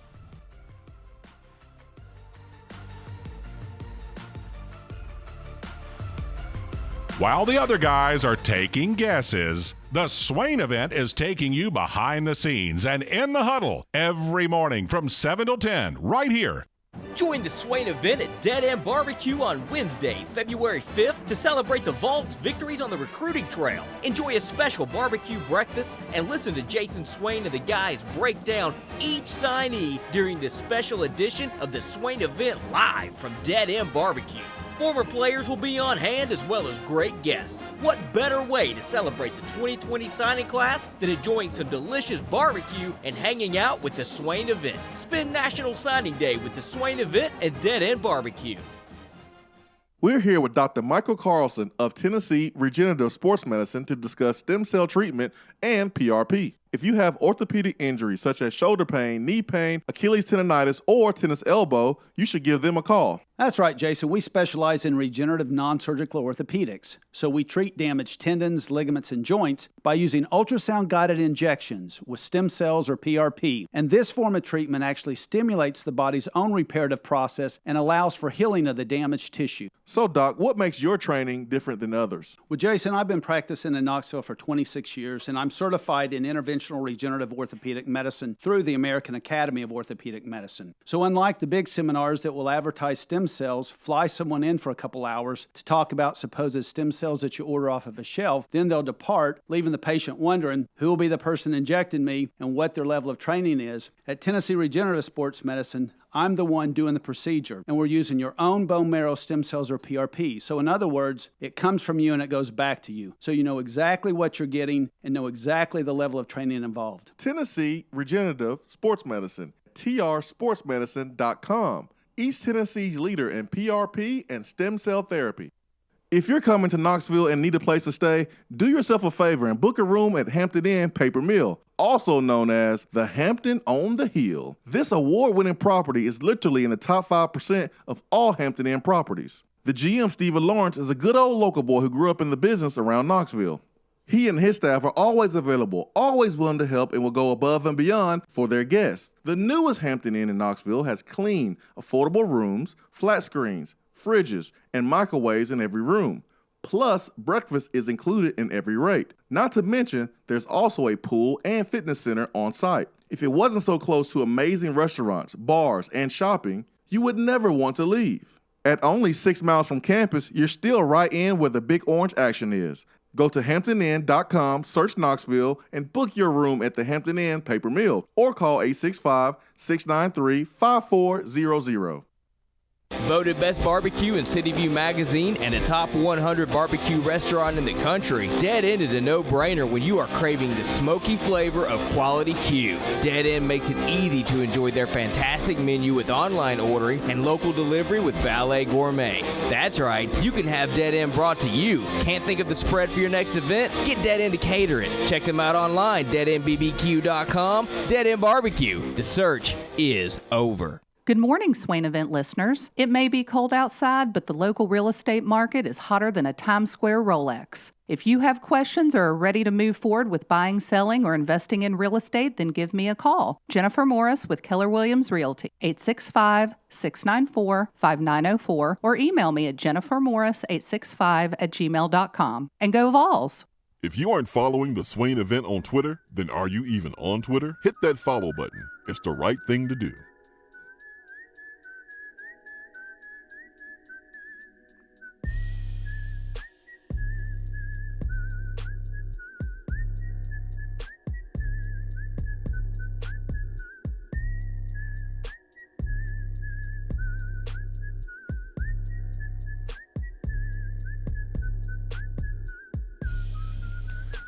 Hour 2 brought to you by Alumni Hall and alumnihall.com. Let's get to Adam on the Swain Event Hotline this morning. Adam, good morning. Morning. How are we doing? Good, man. How are you doing? Doing good. Well, I'm here to back you up, Mr. Swain. You got my back? I got your back. You got my back? I got your back. You got my back? I got your back. All right. Okay, so I am born in Columbia, South Carolina. I moved into Johnson City, then to Lynchburg, then to Phoenix. After Phoenix, I lived in Anniston, Alabama for 7 years. Oh, man. I know. Forbes claimed it the worst city, the most polluted city in America when I lived there. Oh, yeah. But those 7 years, we won the national championship, back-to-back SEC championships, wore orange every day, and the Bama fans despised it. So I loved it. When I moved to Knoxville in 2002, when they asked me where I was from, I unfortunately had to say I was from Anniston, Alabama. Yeah. I lived there 7 years, the most years of my life. Yeah. So now, since 2002, I've lived in the state of Tennessee. So I still can claim Tennessee, but when I first moved to Knoxville for those first 5 years, I still had to say I was from Alabama. Yeah. So when you go and you travel like somewhere else from Tennessee and someone asks you where you're from, you say Tennessee now, right? Yes. Gotcha. There it is. 18 years. Yep. There it is. But Ben has maybe a little bit of a point because he was born in Knoxville and he had a couple months or so as a youngster before he moved to Japan. How many months? I will text my mother and ask. I was relying on other people at that age, so I don't know. No. I need Mama Anita. I need her to be under oath. I need her hand on the Bible. Tomorrow, I want to make sure it's the truth. Well, I was born in September of '95, and my dad graduated from UT in December of '95, and that's when he enlisted. So I know that's October, November, December. So for at least at minimum 3 months. Man, okay. I can identify with well, your dad. If that's the case, then you still got another 2 more months. So you still got to claim Alabama. 2 more months. Actually, 2 more months. 1 more month because I've been here for already a month and working on my 5th year, and since I moved here from college. So there it is. You just submitted from being in Alabama. So 1 more month, you got to claim you from Alabama. But what if we didn't move in January? No, you just said it. Nope, we need to know the exact months officially before we deem. He's from Alabama, man. So essentially what we've gotten to is it's wherever you've lived the longest. Yeah, it is. Pretty much, yeah. Yeah. Mm-hmm. So how long did you live in Huntsville, Swain? 16 years? 16 years. How long have you lived in Knoxville? Since 2003, so 17. You're from Tennessee, my friend. Yeah. But I mean, now I am, I guess. But there was a little time when, like, I left Knoxville. It was the end of it was in 16. Excuse me, it was end of 06, and I came back in 08 because I was training for combine. I came back a little bit during 07. I still had a condo here, so yeah. I guess I'm from Tennessee, but it's okay, man. I don't deny my Alabama roots. It's all good. It's okay, Ben, man. I know it's Bama week, and you don't want to make it seem like you have any ties to those people. Look, no. I don't deny my Alabama roots. I'm just not from Alabama. But you just said you were. No, I did not. For another month. But technically, we can go back to those 2 months that I lived in Tennessee from California to North Carolina while we were waiting on a house. You just admitted it. So those are the 2 months that I need to make up. I've lived in Tennessee the longest. Who's next? You just admitted it. Jason. Jason.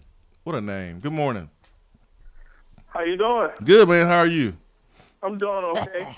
You sound real privileged when you said I had a condo down here, had 2 houses. It must be nice. Huh? Nah, no, I ain't say 2 houses. I said I still had my condo, and I was renting. No, you ain't slick.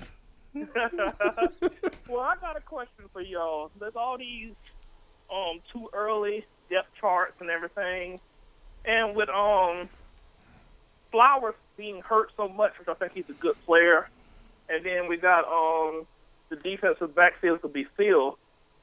I wonder what the defense is going to be lined up at first. Like, if y'all can just tell me who y'all think. Well, we know Bryce Thompson and Lante Taylor will be at the corner. I want to know what y'all think about that other linebacker spot besides Tor and the safety spots. You know, I think we can have a good defense. I just want to know what y'all think about, some of those depth charts coming out way too early. But that's what I'm concerned about with Pruitt and all them being in the defensive backfield, got a defensive background, and Keyshawn Lawrence coming in and stuff like that. Just wanted to know what y'all thought about the defensive back. And if you got time, that other linebacker spot, you can just speak on that. And thanks, man. Thanks for taking my call. You're welcome. I'm guessing and I'm assuming that you're talking about replacing Dane Batuli. Yes. Okay. And technically Darrell Taylor. Yeah. So there's 2 open linebacker spots, and in my opinion, there's 1 open secondary spot, and that is replacing Nigel Warrior. Because, I guess we know Bryce Thompson is going to start.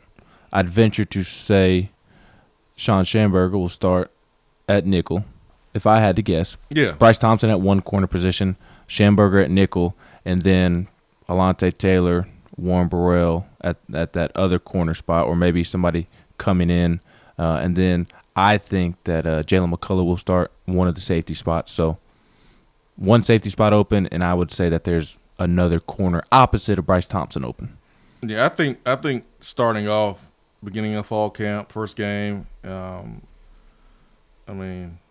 can you go against Jalen McCullough and Trevon Flowers at the safety spot? And then, Bryce Thompson on one side. Then it's really a toss-up between who's going to, have the most consistent summer and fall camp between Warren Burrell and Alontae Taylor. Warren Burrell, had the ankle. And when you're a corner, you got to have your ankle now. And it's more difficult playing hurt as a freshman because it just takes so much mental toughness to play injured. And in your first year, you're still trying to learn the system. You don't understand how to play fast. It's just really tough to play hurt. And so I think that's why Warren Burrell didn't challenge Alontae Taylor after he got injured, even though he was a starter at the beginning of the season. So I look at those 4 spots to start fall camp and start the season. I think those guys will be out in front, and I think some of the young players will push. Keyshawn Lawrence, I'm interested to see how much he pushes for that other safety spot next to Jalen McCullough, because Trevon Flowers is coming off of a significant injury. How rusty will he be? I'll be interested to see if Trevon Flowers can participate in spring practice. Well, another thing about Keyshawn Lawrence, Keyshawn can play all 5 positions. Mm-hmm. So he can play star, he can play free, strong, and corner. Like, he can play all 5. So and Theo Jackson has playing experience. Savage Vol says, does Theo Jackson lose his starting spot? He's already lost his starting spot because McCullough and Nigel were the 2 safeties there for the last couple of games of the season. But he'll be in the mix. He can get it back, though. Yeah, he can. But he can get it back during the spring. I think we can safely say that those are the 3 options at that other safety spot opposite of McCullough is Theo Jackson, Keyshawn Lawrence, and Trevon Flowers. Yeah. And I know our caller used the word worried. I'm not worried about this group at all. And I'm not sure, how he was trying to say worried, but I'm not worried. I'm more confident in the DBs probably more than any other group on the football field. More than offensive line? Mm-hmm. Because of the head coach and Derek Ansley? No, because we haven't got an answer on Cade Mays yet.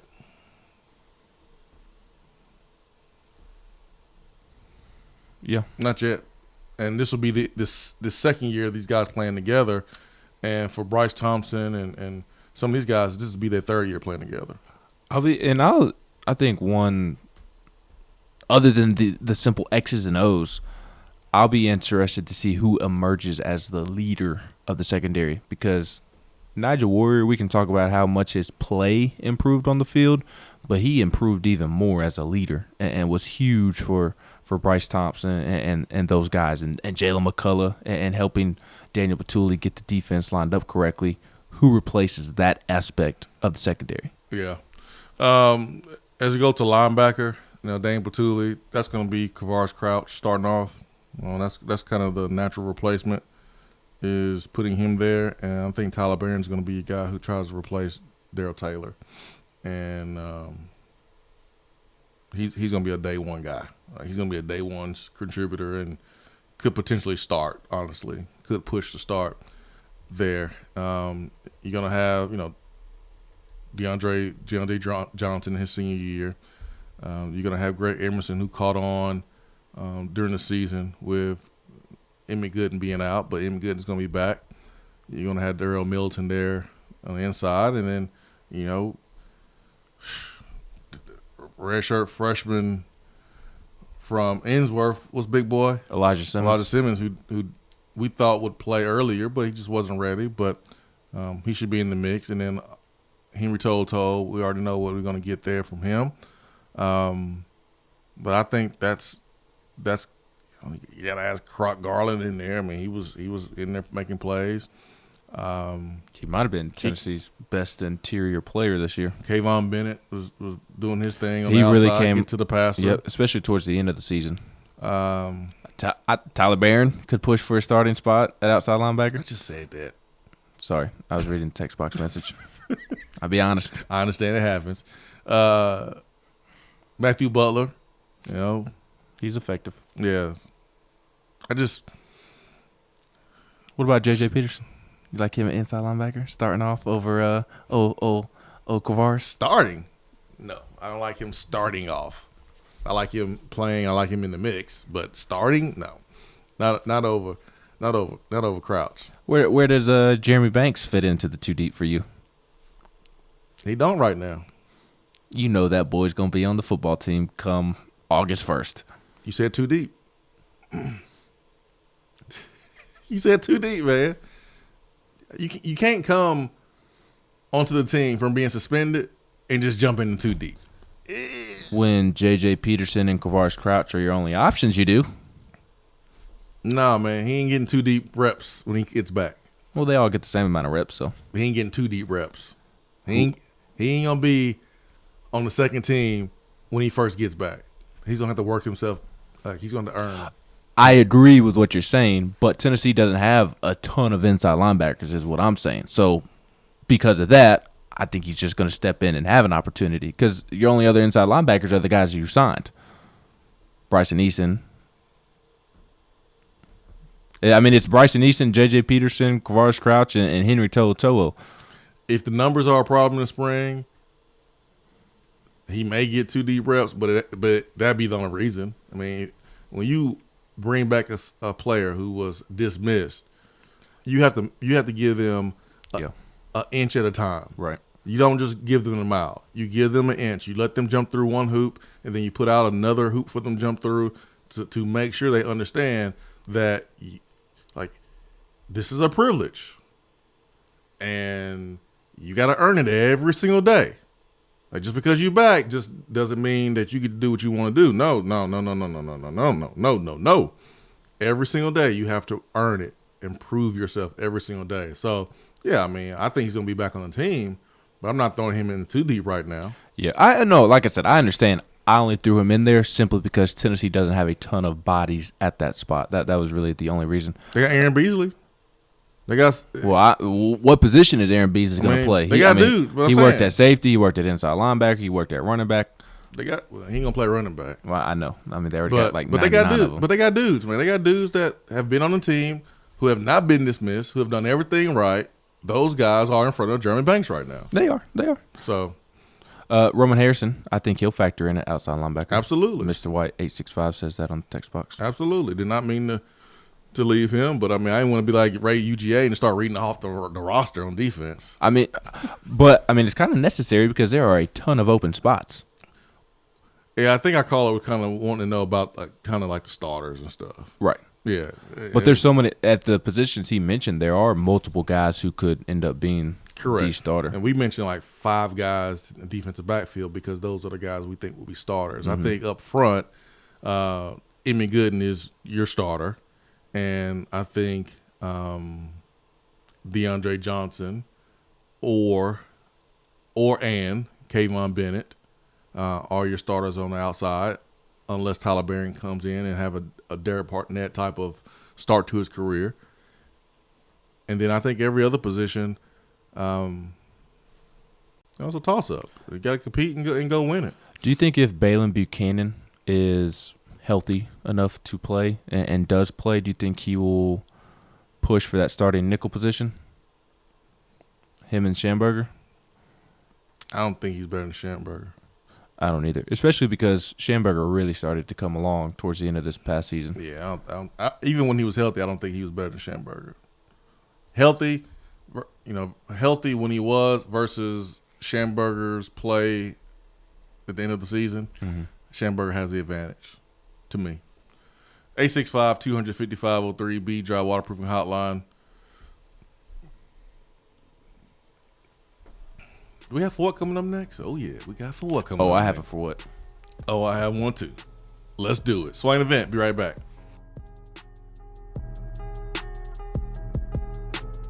For what is coming up on the Swain Event.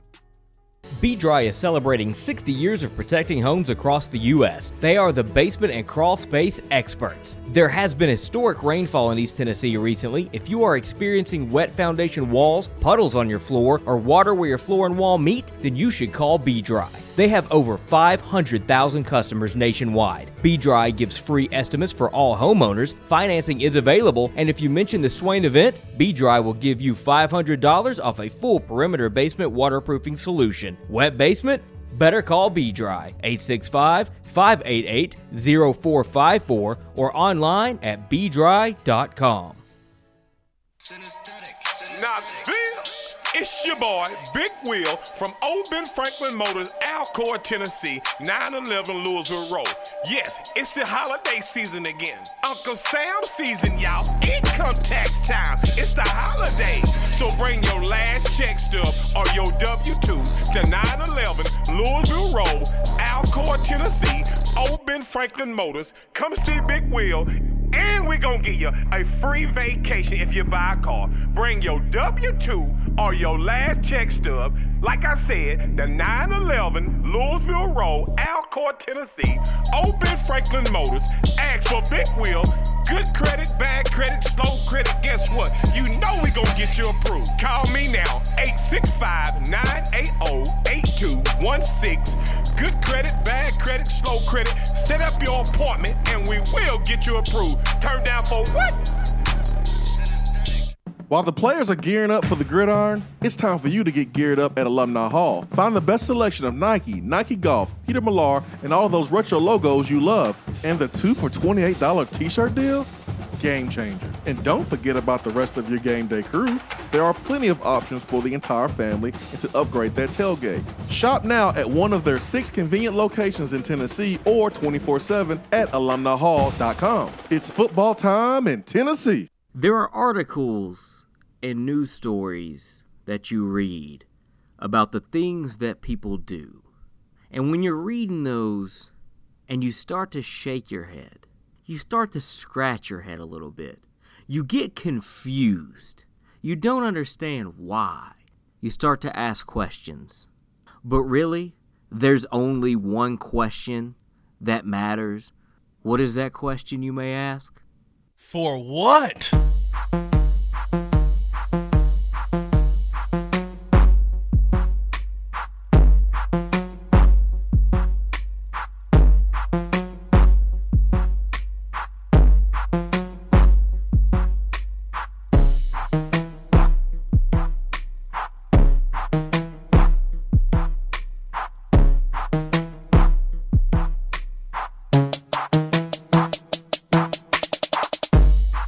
All right, it's time for what? I'm going down to Houston, and I'm giving my for what to Houston guard DeJon Jarreau, who received a 1-game suspension for biting an opponent during Saturday's game against Cincinnati.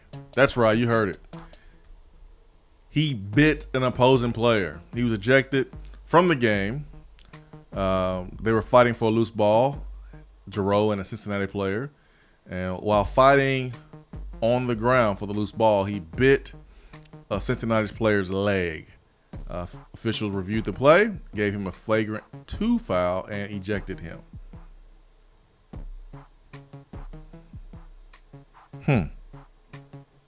I guess we can't get on Grayson Allen anymore. Grayson Allen's like, whew, thank you for taking the pressure off of me. I mean, all I did was trip players 3 or 4 times at Duke, but this one bite by the Houston player is worse than anything that Grayson Allen did. This is bad. Yes. Although Grayson did slap Grant Williams this summer. Not full on blank slap, but pretty nice slap. Grayson Allen said, "What did the 5 fingers say to the face?" Slap. That's what he did to Grant Williams. But Grant, man, had a rebound and a 2-handed dunk putback last night for the Celtics. I saw that. I think he finished with 13 and 6. Yeah, man. I like that. Grant. Against the worst team in the league. Shush. When I first saw the video, I didn't think he was going to jump high enough to get it over.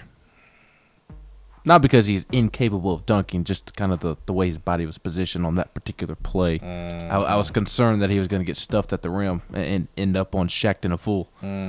My For What also is in the state of Texas.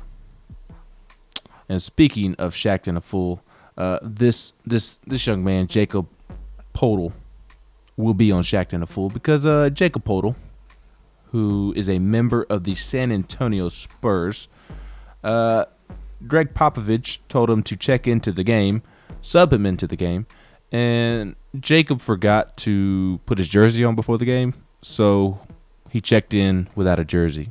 And then once everybody realized that he did not have a jersey on, he ran back to the locker room and put his jersey on.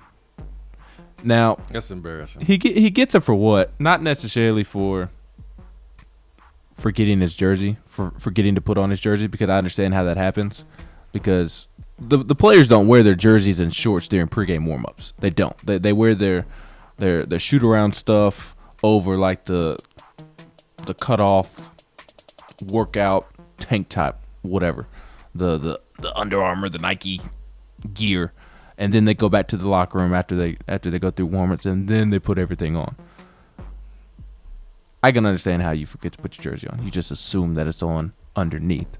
He gets it for what? For me, because I imagine Jacob Podol, I don't keep up with the Spurs all that much, but I'm not familiar with this player, so I would imagine that he does not play a ton, and he really gets it for what? For me, because not having your jersey on means you have to go back to the locker room and put it on, which means in the limited time that you play anyways, somebody else is now playing those minutes while you are in the locker room putting your jersey on because you forgot to do it before the game.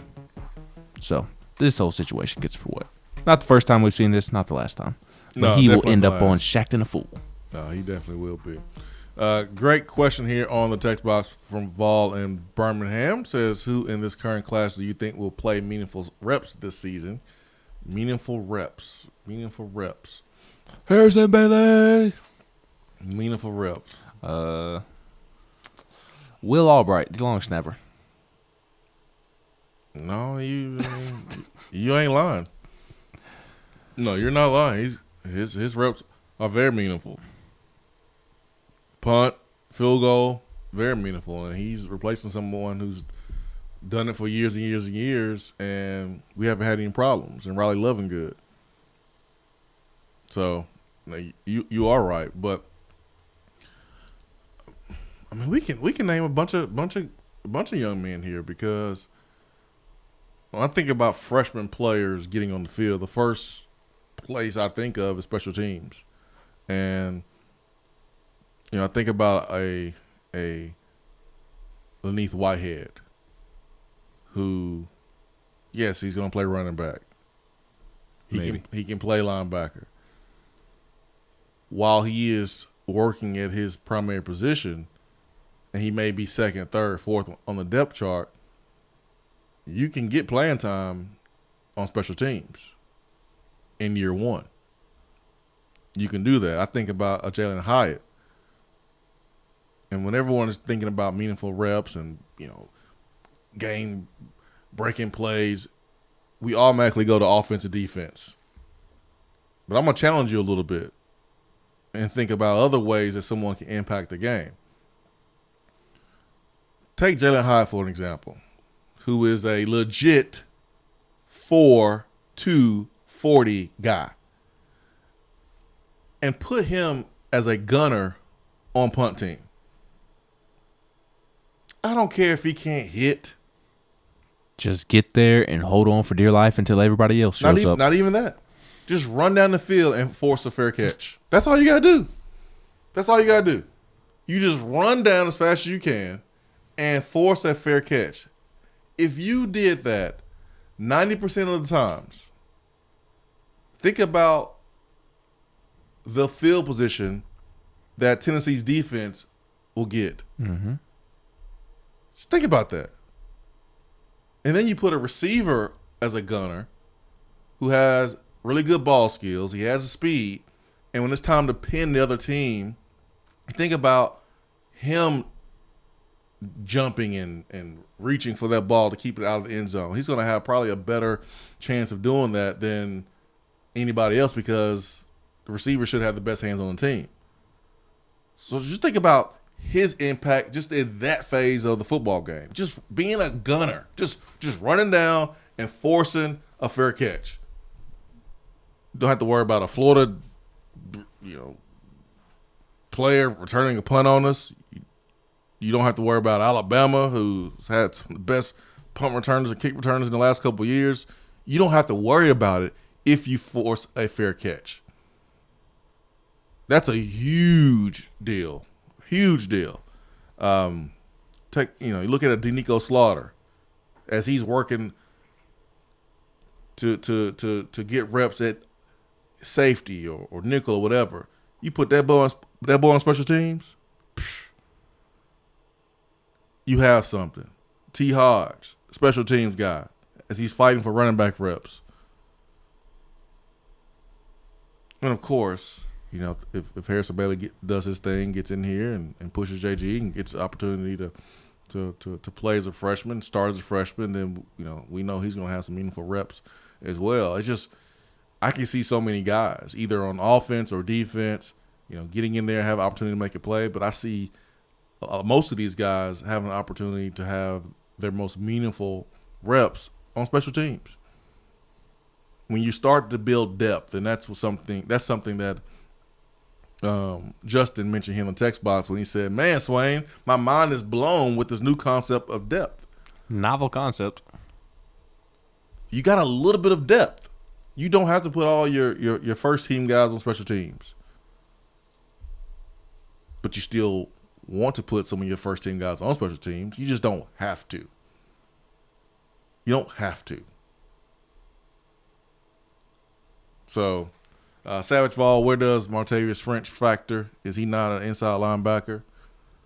Yeah, that's his position, but he's gonna have some competition. He's gonna have some competition.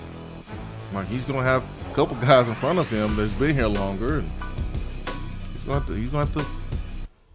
to win the job. Mm-hmm. So I'm not one of these guys that just because it's signing day, I'm going to mention every single guy that's going to come in and they're going to play day one, they're going to start, they're going to do. It's not realistic. It doesn't work like that. It doesn't work that way. It doesn't work that way. We can sometimes get ourselves hyped up when we get a brand new toy, National Signing Day, but the reality of it is not everyone's going to have a Henry To'o type of season.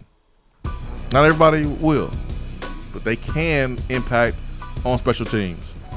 Hour 3 is coming up.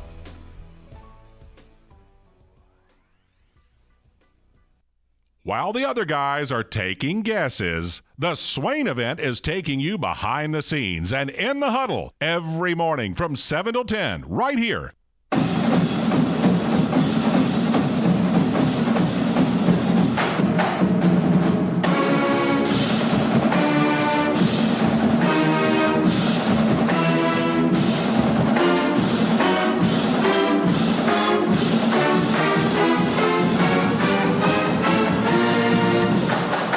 Hour 3 of the Swain event is brought to you by the Low T Center and lowtcenter.com. Do you know your numbers? Feel like you again. Let us help. While the players are gearing up for the gridiron, it's time for you to get geared up at Alumni Hall. Find the best selection of Nike, Nike Golf, Peter Millar, and all of those retro logos you love. And the 2 for $28 t-shirt deal? Game changer. And don't forget about the rest of your game day crew. There are plenty of options for the entire family and to upgrade that tailgate. Shop now at one of their 6 convenient locations in Tennessee or 24/7 at alumnihall.com. It's football time in Tennessee. In debt? In too deep? Alcoa 10 Federal Credit Union says, stop treading water and get out of the deep end. If you've got debt, make a splash and come get some cash. If Alcoa 10 Federal Credit Union can refinance your car, boat, camper, motorcycle, credit cards, personal or home loan, they'll pay you up to $500. So come take the plunge right now. Refinance your loans. Alcoa 10 Federal Credit Union will pay you. 5 convenient locations. Visit atfcu.com. Equal housing lender. You're listening to the Swain event, fueled by Dead End Barbecue. Check them out online at deadendbbq.com.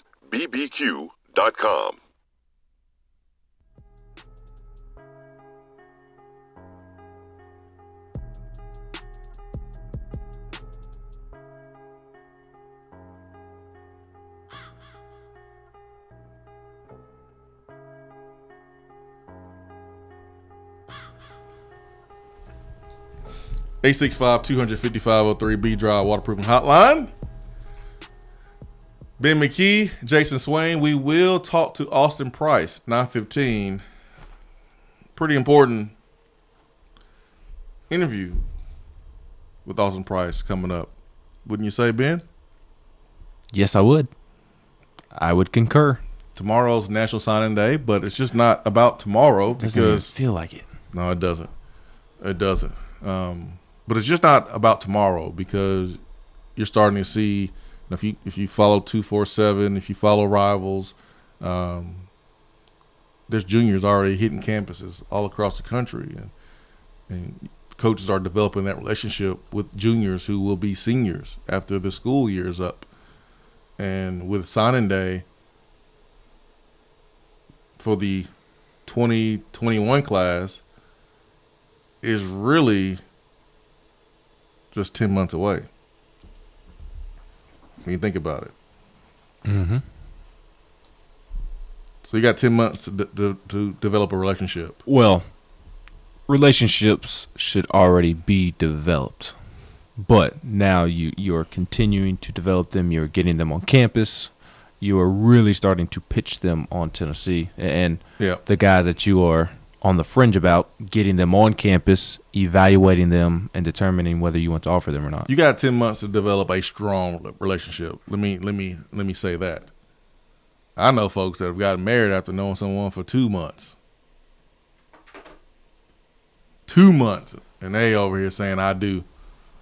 Well, it's like I bring that up because in last year's class, T. Martin's first recruiting cycle for Tennessee, there were some players that, like I look at a Raheem Jarrett and think that, okay, what if T. Martin was recruiting him for 2 to 3 years?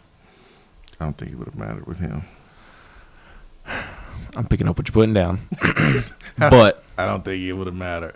But, I mean, T. Martin. Under Armour for everybody. Protect this house. Oh, you mean his new house? Protect this house. I'm just kidding. No, you're not. Kind of. No, you're not. But I think we will really start to see the recruiting efforts and ability of T. Martin start to show / shine this recruiting cycle, because he has had time to really, truly develop relationships with these recruits. It is just different when T. Martin got here in, January last year?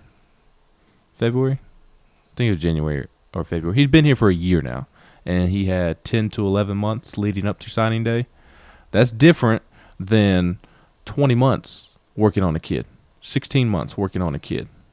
It's absolutely different. We don't hear about the 2021 kids because we are so focused on the 2020 kids. January. But T. Martin is communicating with the 2021 kids nearly as much as he's communicating with the 2020 kids, especially the in-state guys. And like right now, we're starting to turn the page to 2021.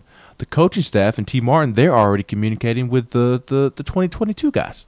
and the class after that. So now that T. Martin has been here for a while, and the coaching staff, I mean, there's no excuse for bad relationships anymore. They've been here long enough to where they've had plenty of time to establish a relationship with a high school recruit and really foster that relationship, and hopefully it blossom into a commitment or a signing. Well, that's why David Johnson's work here will live on. Like, there will be positive effects from his work, even with him not being here, because he did a great job in Memphis in opening up doors and making the road wider from Memphis to Knoxville. And just because he's at Florida State, yes, he's going to be recruiting against Tennessee now and all those good things, but Tennessee is still closer to Memphis than Tallahassee.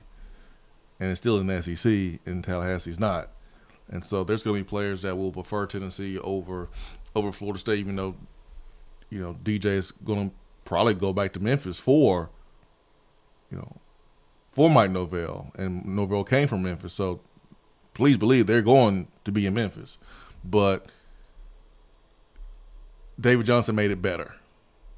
He left it in a better place than where he found it, as far as recruiting in the state of Tennessee and recruiting in Memphis. So, but you got 10 months to build strong relationships, and that's not a lot of time. It's really not. So, junior days and getting these guys on campus as much as possible is very, very important. So we'll talk to Austin Price about some of the 2021 young men, and as well as the few guys that Tennessee is targeting that's left on the board to fill 2 spots in the 2020 class. Let's go back to the phones this morning. Let's get to Eric. Eric, good morning. Hey, good morning. How's it going, guys? Good, man. How are you doing, Eric? Good, good. Hey, I wanted to ask you a question. Do you think with tomorrow, with signing day, I know the majority of the guys have already signed. What do you think? I know you might have information. I know you don't want to spoil anybody's surprises, or you may not know. But just from what you guys think, as far as Beckwith and Weidman and some of the other guys we're in on, what do you think chances are with those guys? And then are there some other names that you're hearing or seeing that you think we might end up getting commitments from tomorrow? I think we're in a good spot with Beckwith. Anything can change. We've seen that in the past where Tennessee was number 1 for a young man, then a team like Auburn would come in and get a commitment. So I think we're in a good place for Beckwith. It's Florida, Tennessee, Kentucky, more Tennessee, Florida. But I think Tennessee's in a good spot with him. And then with Zach Evans, it changes every single day. And it's gonna extend past signing day. And then with Malachi Weidman, Tennessee, Ole Miss, Florida State. Looks like Ole Miss has some momentum. But Tennessee feels good about where they are, too. So we'll see ultimately what he does and who gets the last pitch and where he ends up. That's awesome, guys. What do you think as far – I know Harrison Bailey's got a lot of hype coming in. I personally like the guy. I think he, seems to have a lot of character, really hard worker. Mm-hmm. Do you think he's got what it takes to be, the next the next Eric Ainge of Tennessee? What's the next Eric Ainge? What? I said, what is the next Eric Ainge? Because that can mean that can mean a lot of different things. Eric was just a great leader. Took us to the SEC championship game, and I think a good character man. What do you think? I think Harrison Bailey has a chance to come in and play like Eric in his first year. He'll have a defense that'll be pretty good, and it should be really good, especially in the back end. And then he should have a running game that should be really good too, and that's what Eric had. He had 2,000-yard rushers, and that allowed Eric to not have as much pressure on him. And so Randy Sanders did a really good job of managing Ainge and Schaefer, 2 freshman quarterbacks, while you had a good defense and then you had a really good running game. So that's what I would say about Harrison Bailey, is I would kind of compare him to Ainge's time as a freshman, or Ainge's time at Tennessee, from my experience. I don't know about Eric in 07 because I wasn't on the team, but the 3 years I played with him, I can speak to that. Fair? That sounds pretty fair to me. 865-255-03. The idea of Whitehead with a head of steam running down on kickoff coverage. Remember Jalen Reeves-Maben. Good point by Rod on Twitter. That's kind of how Jalen Reeves-Maben, made his name on special teams. And such a smart football player playing the linebacker position for Tennessee, was a great player there too. And you look at the NFL and what the league has kind of morphed into. It's a passing league, and a guy like Jalen Reeves-Maben has so much value because he can play in space. Special teams, kind of where it's at. I remember Omar Gaither making his name special teams first, and went on to be a 5th-round pick of the Philadelphia Eagles, and had a strong NFL career. Played for a couple different teams, and was able to get the pension and have a dang productive career. Multiple contracts, and save his money. You can make it on special teams first at Tennessee, and then blossom into the player you want to be on offense or defense. I think Juwan would look good in orange in the NFL. I think he would look really, really good in orange. Unfortunately, there's not Tennessee orange in the NFL. No. But there are some teams in the NFL that have some orange now. The Dolphins, the Bengals. A little bit. Bengals, yeah. Uh-huh. Any other teams? Not that I know of. The Bears. Oh, really? Yeah, the Bears, man. Blue and orange. Blue and orange. Blue and boo-boo.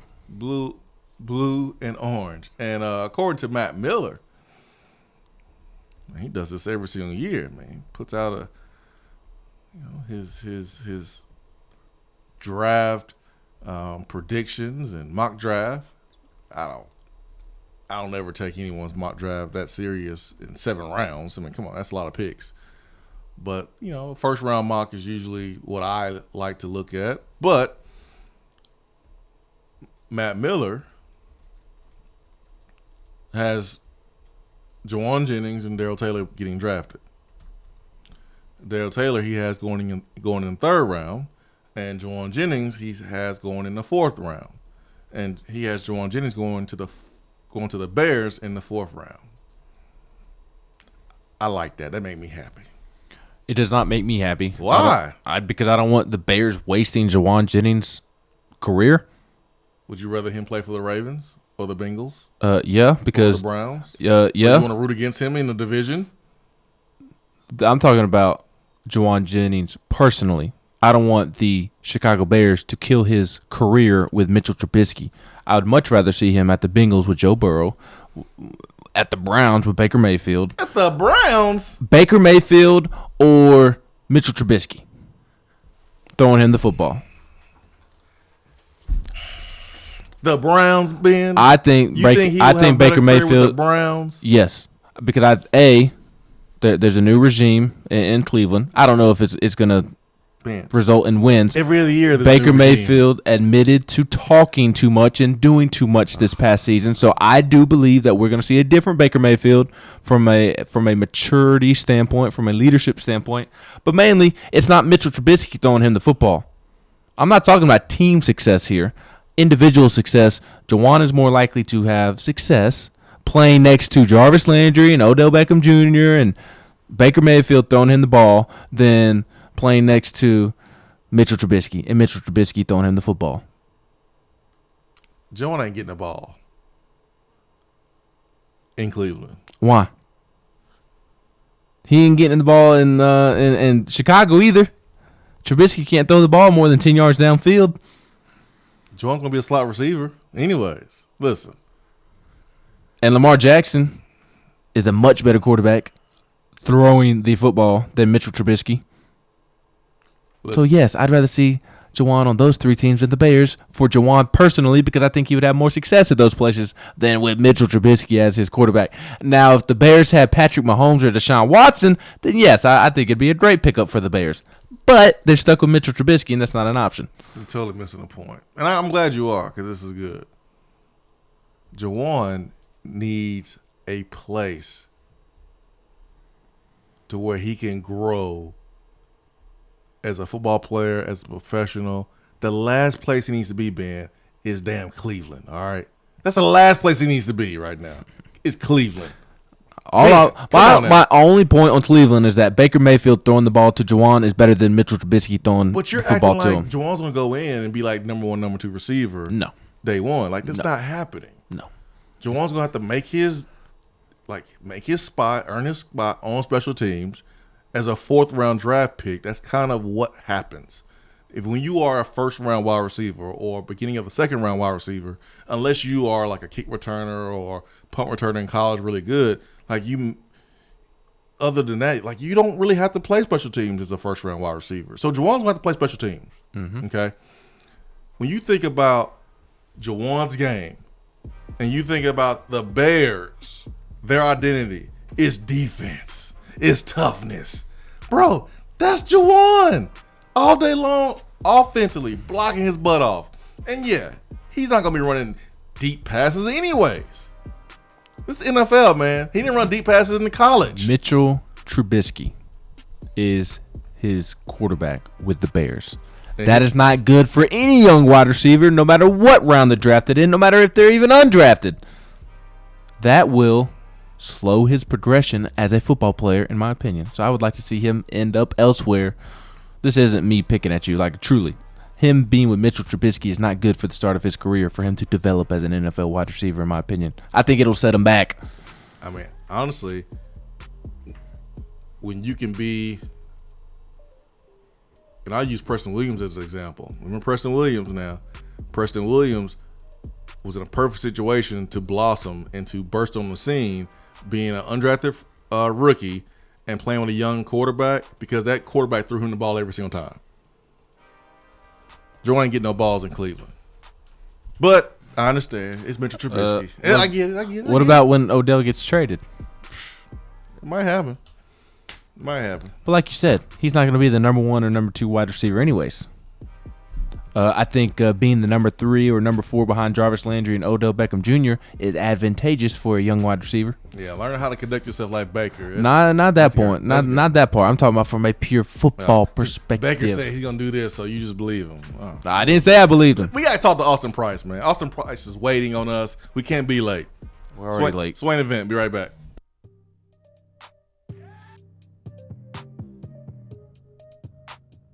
Hour 3 of the Swain event is brought to you by the Low T Center and lowtcenter.com. Do you know your numbers? Feel like you again. Let us help. Voted Best Barbecue in City View Magazine and a top 100 barbecue restaurant in the country, Dead End is a no-brainer when you are craving the smoky flavor of quality Q. Dead End makes it easy to enjoy their fantastic menu with online ordering and local delivery with Valet Gourmet. That's right, you can have Dead End brought to you. Can't think of the spread for your next event? Get Dead End to cater it. Check them out online, deadendbbq.com. Dead End Barbecue. The search is over.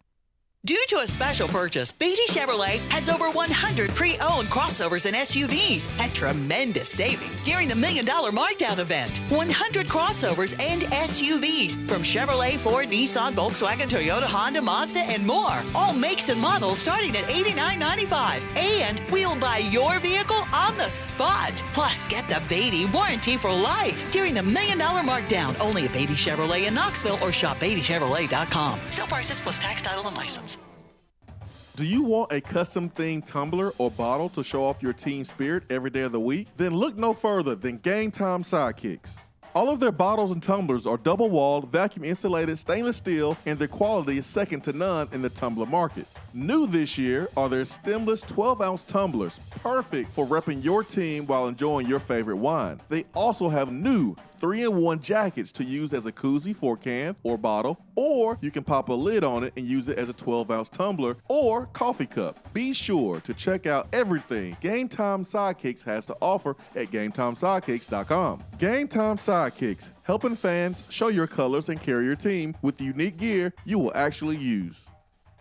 With smartphones being such an integral part of our daily lives, it is truly an inconvenience when it doesn't work properly. It disrupts the normalcy of our day. When you go into the cell phone store to have it repaired, they just try to upsell you on a new phone. That's why the owner of iDrop, T. Kell, left those places and opened iDrop. His goal is a happy customer. T. Kell and the team will listen to what you have going on and work to solve the problem of your broken device in a way that best suit your needs, instead of trying to upsell you on something that you just don't need. They don't just repair phones, they can service your laptop or PC as well as your Mac. Windows 7 support is over, but iDrop can help you transition to Windows 10. They have a 5-star rating on Google with hundreds of positive reviews. Let me say that again. I don't think y'all understand how big this is. They have a 5-star rating on Google. Their customer service really speaks for itself. So if you ever find yourself with a device that isn't performing as it should, give iDrop a call at 865-888-9740 or check them out on Facebook at iDrop of Knoxville. If man made it, they can fix it.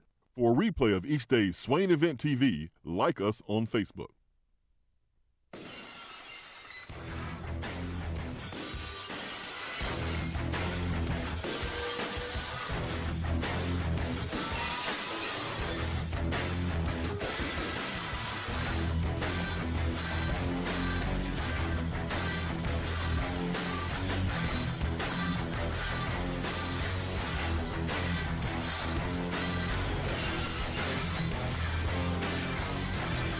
You know what time it is. You hear the intro. That means it is Austin Price's time here on the Swain Event. His time is brought to you by Jennifer Morris with Keller Williams Realty. Austin Price of allquest.com. AP, Austin Price, good morning, sir. What's going on, Jason? What's up, man? This is like your Super Bowl tomorrow. Are you ready? Man, it's not the Super Bowl. For you, it is. It's really not. I mean, it used to be, but now the way they have it structured with 2 signing periods, it's pretty boring. Are we gonna have any fireworks tomorrow? Maybe. Yeah, I mean, I think they have obviously there's 3 names. Okay, so there's Zach Evans, who I don't expect to do anything tomorrow, and then there's D. Beckwith and Malachi Wideman. I think D. Beckwith and Tennessee are, in a good place together, and we'll see, what he decides. Luckily, D is going to announce, his commitment / signing at 9:30 Eastern, 8:30 Central. Yes. Still waiting to hear on Malachi Wideman. The last thing I'd heard was noon, which is Eastern time. Which, I guess it's better than 2 or 3 o'clock. Yeah. But, that one seems like it's down to Tennessee and Ole Miss. I don't think Oregon's ever been a real factor. Just too far away. And Florida State, I think there's a reason he looked around. And while he gave them another listen, I think this one's going to come down to Tennessee and Ole Miss. Austin Price, VolQuest.com here. Ole Miss? What? I mean, how? Why not? Tennessee ain't exactly had a whole lot of success in the last decade. So, Wanye Morris, Darnell Wright, Henry, all those guys, Morris Crouch chose Tennessee a year ago when they were coming off 4-8, 5-7. So you could arguably say the same thing then. Lane obviously has a lot of charisma, and there's an allure there with him. And so, the way they throw it around, if you're a wide receiver, why not go play for a guy like Lane Kiffin? But Tennessee also seems like probably the safest option that he's got if he's going to stay, somewhat this part of the, United States. Oregon probably the safest pick. They throw it around high octane, but they live so far away, they are so far away. Tennessee seems like the safe pick out of his finalists, and I know he continues to have really good conversations with the coaches, but Ole Miss pretty confident as well right now. Austin, let me know if I have a read on the number situation correct. To me, it looks like there's 2 scholarship open, or 2 spots left in this class if you add Cade Mays and Velus Jones Jr., which would make it 25. But if Zach Evans were want to come to Tennessee, and Tennessee does end up landing both Beckwith and Wideman, then would Cade Mays and Velus Jones Jr. likely count towards next year's class? Somebody would. They would be able to count one ahead. towards the 21 class. So, yeah, Tennessee could technically add 3, if they hit the trifecta of Wiseman, Beckwith, and Evans, or the law firm, as we're going to call them. Will The Zach? likelihood is they're not going to go 3 for 3. Will Zach Evans join the team before J.J. Peterson join the team? Yeah, I expect him to be somewhere. Game week. Zach Evans has finally made his announcement. He's going to this school to join them in game week, kind of like J.J. Peterson. Oh, boy. At what point do you think there will be a point? But if there will be a point, at what point do you think Tennessee will get like maybe some of the other schools who just said, you know what, this is too much. I mean, you're a good player and everything, but this is just too much. We'll move on.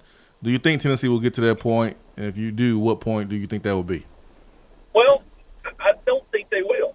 Now, they may not get Zach Evans, but knowing the guys that are recruiting him, both Brian Niedermeyer and Jay Graham, to me it would be a bit far-fetched to think that they are going to just mail it in.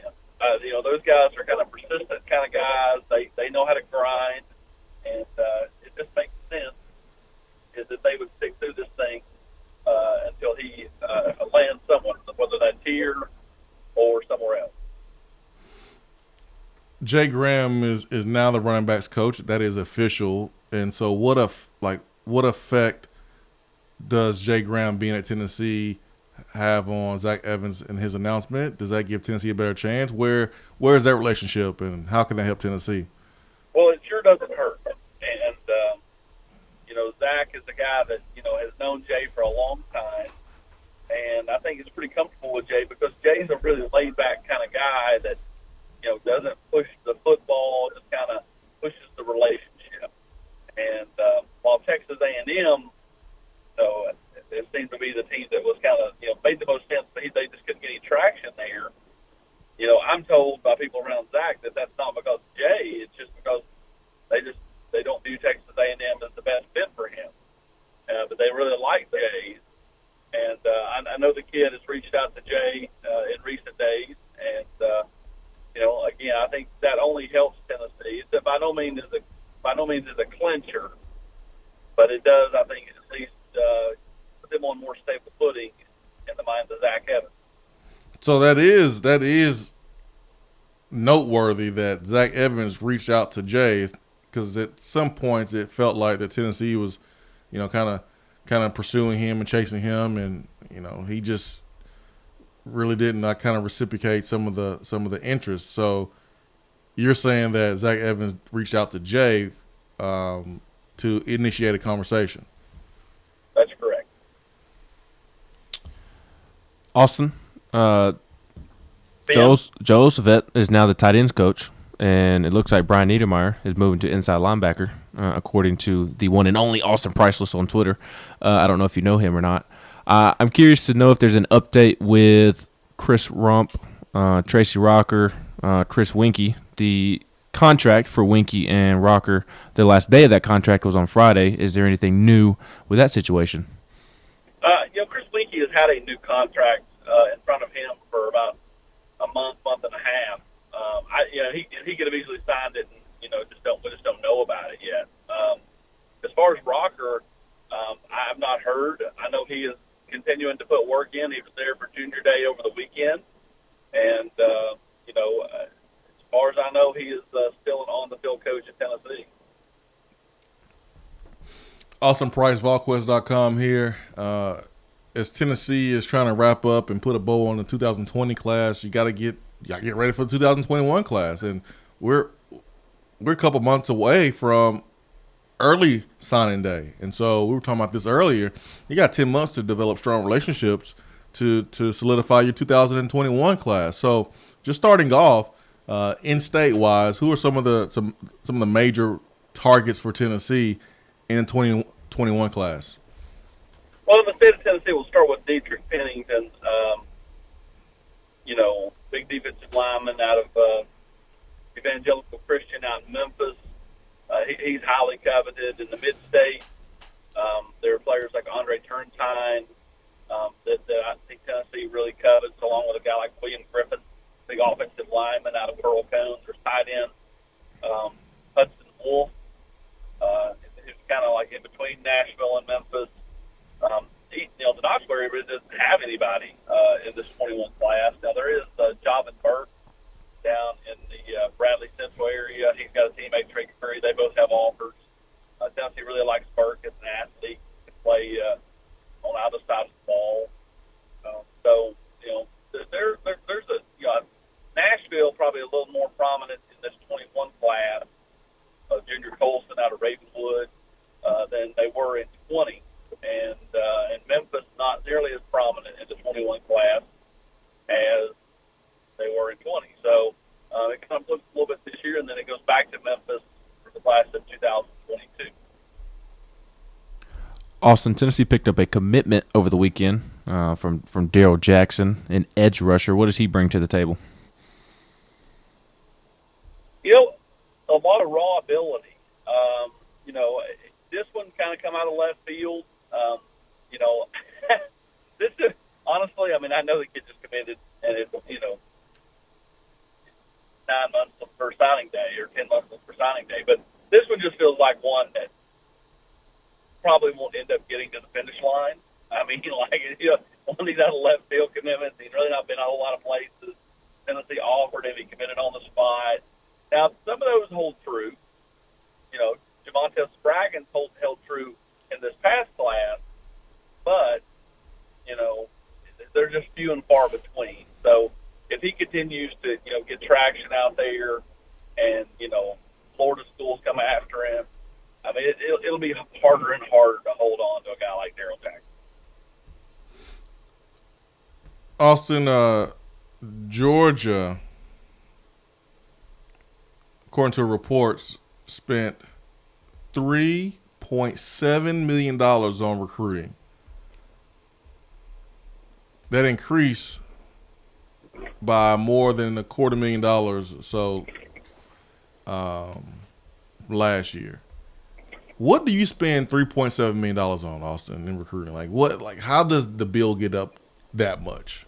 Well, that extra, you said it was up $250,000? Yeah. Well, that extra $250,000 came from that spray paint they had to buy to put that on that wall where it said "Welcome to Atlanta." I guess. It's going to Ray UGA. Actually, Austin, they spent $1 million more this year than last year. So $1 million more. So last year was like 2.7. This year, 3.7. $3.7 million on recruiting. Now, listen, recruiting is the lifeline of every college football program, especially in the SEC. I get it, but my goodness, what are you spending $3.7 million on in recruiting? Well, 3.7. I guess for those number one sources in the heart of Athens. I guess so, man. I guess so. So, Austin, we have our show tomorrow at Dead End Barbecue. I know we have you on today. We got to get you on tomorrow too. I think we can make it happen. Well, we got to make it happen.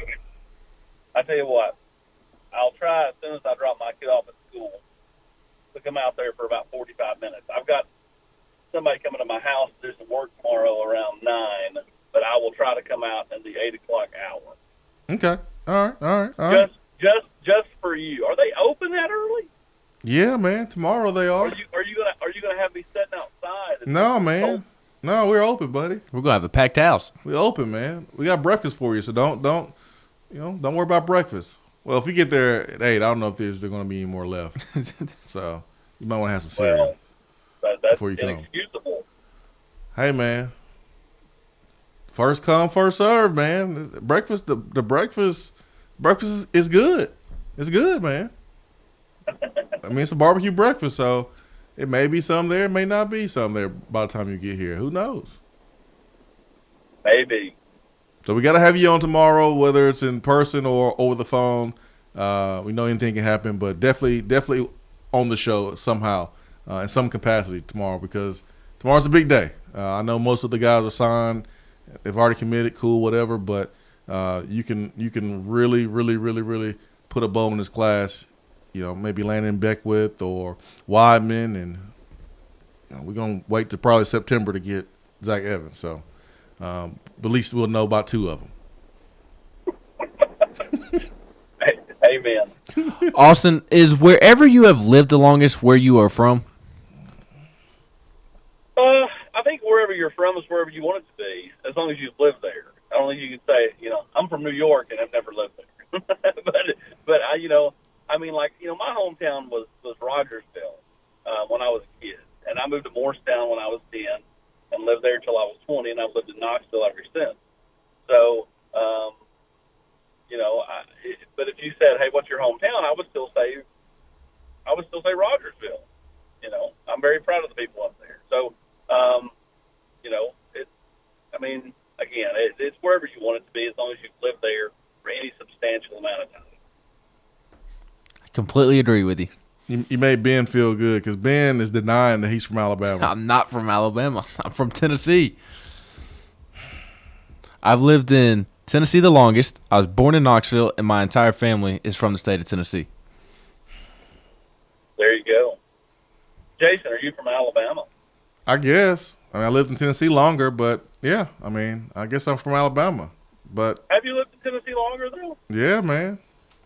I've been here since 2003. Well, that's only 17 years. You moved.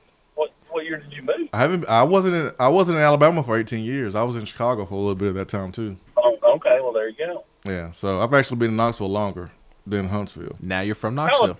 Whatever. How old are you, Swain? 35. 35. 35. 18. Making me feel old, Jason. Carried 1. Added, yeah. How old are you, Austin? 36.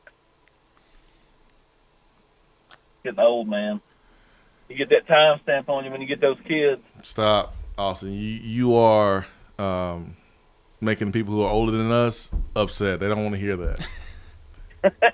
the worst is when someone younger than you complains about being old. They don't want to hear that. Oh, shut up, Swain, Austin. You just wait till you get in your 40s. I might want to hear about you talking about you being old. Nobody want to hear it. All right, Austin. Appreciate your time, man. Appreciate it, guys. All right, see you. All right, Austin Price, VolQuest.com, at Austin Priceless. His time is brought to you by Jennifer Morris or Keller Williams Realty. Her telephone number is 865-257-7897. Are you looking to sell, buy, or invest in real estate? You do that with Jennifer Morris. That is your first phone call, folks. The first thought of doing anything real estate related, you call Jennifer Morris. Oh, I'm thinking about call Jennifer Morris. Well, I was wondering, you call Jennifer Morris. You call Jennifer Morris. Any real estate questions, any thoughts? The kitchen is a little bit small. Think about getting a new house. You call Jennifer Morris. 865-257-7897. Be right back. Hour 3 of the Swain event is brought to you by the Low T Center and lowtcenter.com. Do you know your numbers? Feel like you again. Let us help. When you see the happy face on our truck, you'll be smiling because you'll know that you're in love. For a limited time only, Hiller is offering 0% interest financing for up to 48 months on qualifying high-efficiency HVAC systems. With no down payment required, expert installations, and convenient monthly payments, now is the perfect time to schedule. Visit happyhiller.com today. Call the Happy Face Truck today.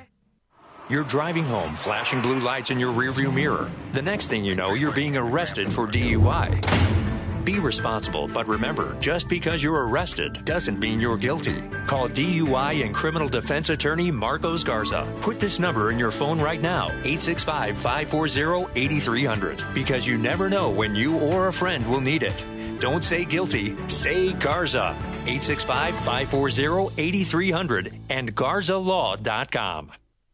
Join the Swain event at Dead End Barbecue on Wednesday, February 5th to celebrate the Vault's victories on the recruiting trail. Enjoy a special barbecue breakfast and listen to Jason Swain and the guys break down each signee during this special edition of the Swain event live from Dead End Barbecue. Former players will be on hand as well as great guests. What better way to celebrate the 2020 signing class than enjoying some delicious barbecue and hanging out with the Swain event? Spend National Signing Day with the Swain event and Dead End Barbecue.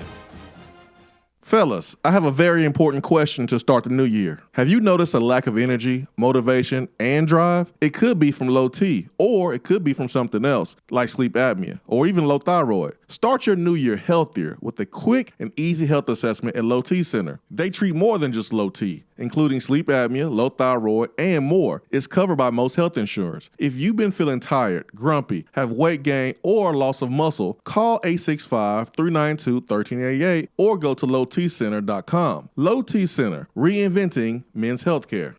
At work? Can't call in? Don't feel bad. You can talk to the guys on the text box. It's part of the free Swain Event app.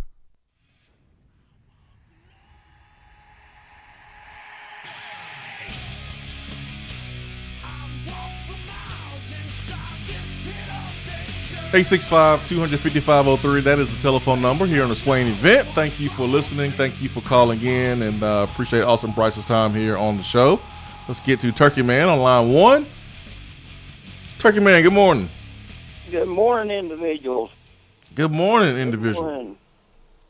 Hey, can you give us a breakdown on breakfast in the morning?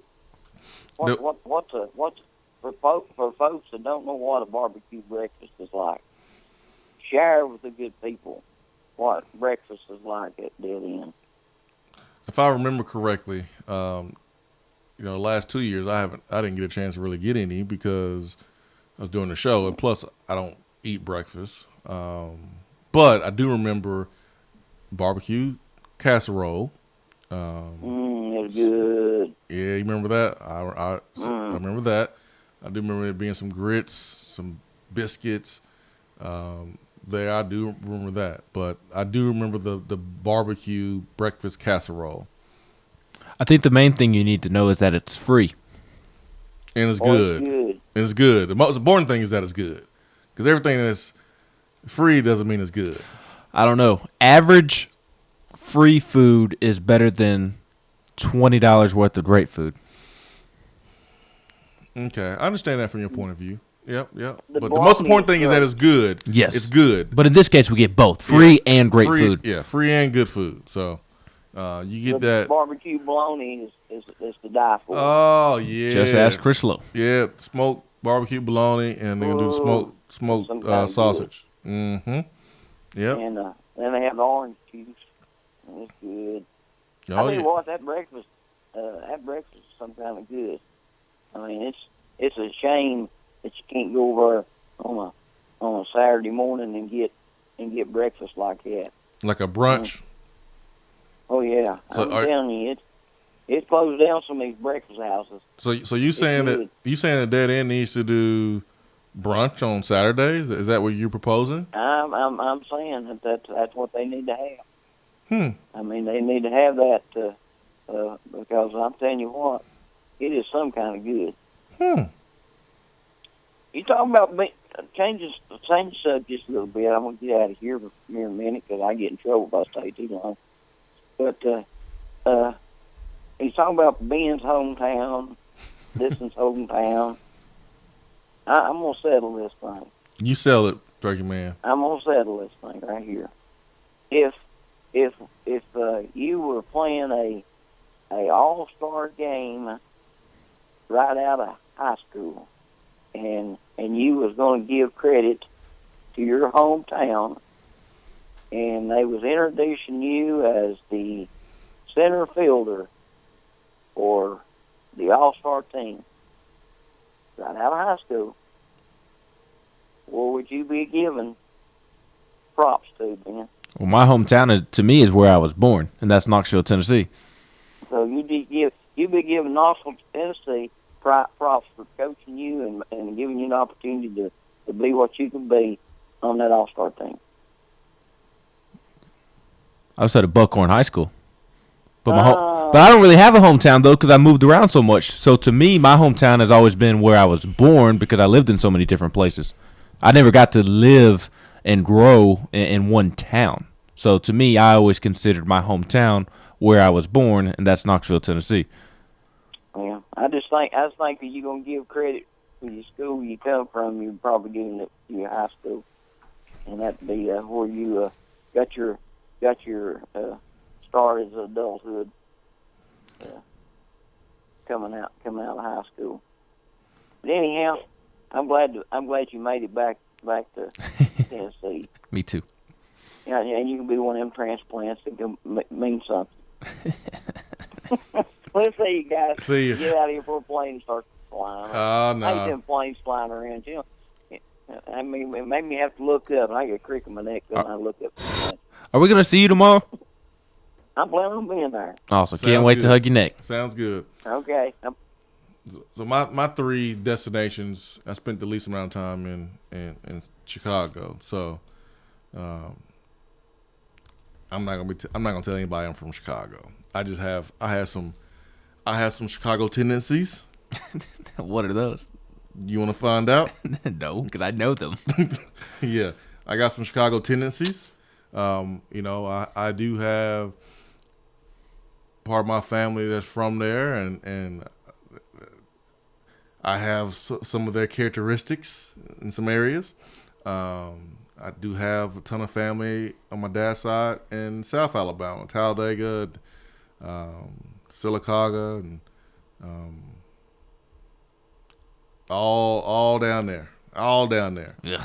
And some of them are Tennessee fans. I know it's disgusting. I mean, Alabama fans, it's disgusting. I know it, but I picked up some things from them too. So, I guess if I went somewhere right now, if I went to like Texas on a trip and someone asked where I was from, I would say Knoxville, just because that's where I live, and that's where you're from now. I spent most of my time there, but I remember going to places before I got to Knoxville. I said I was from Alabama, so it's all good, man. It's Bama week. It's a fun conversation, just because it's Alabama, and we understand the rivalry on the football side, but we ain't trying to lose to those guys in basketball. And so we need tonight for the Vols to win, period, point blank, because I'm tired of folks mentioning Rick Barnes' salary every time Tennessee loses with a bunch of young, inexperienced dudes. 2 of them just got on the team a couple weeks ago. It's just a lazy take, and I can't stand seeing it. And when Rick Barnes got his $5 million, it came with expectations. Simple as that. And those expectations are fair, 100%. And when you get that big salary, yes, you are expected to win, but you also are expected to recruit at a high level, and Tennessee has done that. I look at North Carolina right now, a blue blood. Roy Williams, a national champion, a Hall of Famer. And they are 2 games below 500. They're worse than Tennessee. And they are garbage. Tennessee would beat them. They are garbage. They are terrible. I've never seen North Carolina this bad. It's terrible. I've never seen it either. And Tennessee lost NBA players, pro players, and they're missing them. And Rick Barnes, he's been here 3-4 years, but he hasn't been here long enough to lose 3 or 4 NBA players and still have a ranked team. We ain't there yet. Now, after this class and then another class that are similar, okay, now Rick Barnes can just lose the NBA talent and still compete and be a top 25 team. But we ain't there yet. It's as simple as that. But we got to win, man. We got to win tonight. I found the final say-so in our Where's Been From debate. The definition of a hometown is the town of one's birth or early life. I fall into the category of Knoxville being my hometown because that is the town of one's birth. Who put that? Is that from Wikipedia? No, it's from Google. Oh yeah. So I guess I'm from Chicago. That's a dumb definition. No. This is I'm not saying this is where you're from. I'm saying this is the home definition of a hometown. My hometown's not Chicago. Or early life. Oh boy, I guess so. You can say where you're from. I tend to side with our man Robbie, who said you spent 3 years in New York, 2 years in Virginia, so you're a Yankee. How about that? Go Yankees. You're a Yankee. And you like, no, you don't like sweet tea. You are a Yankee. Robbie's right. You're a freaking Yankee, Ben. You don't like sweet tea. No wonder. Sweet tea is terrible. Yankee. That's what we can all agree on. Ben is a Yankee. Sweet tea is the most overrated food/drink on the planet. See? Tastes like water. Yankee. Swain event.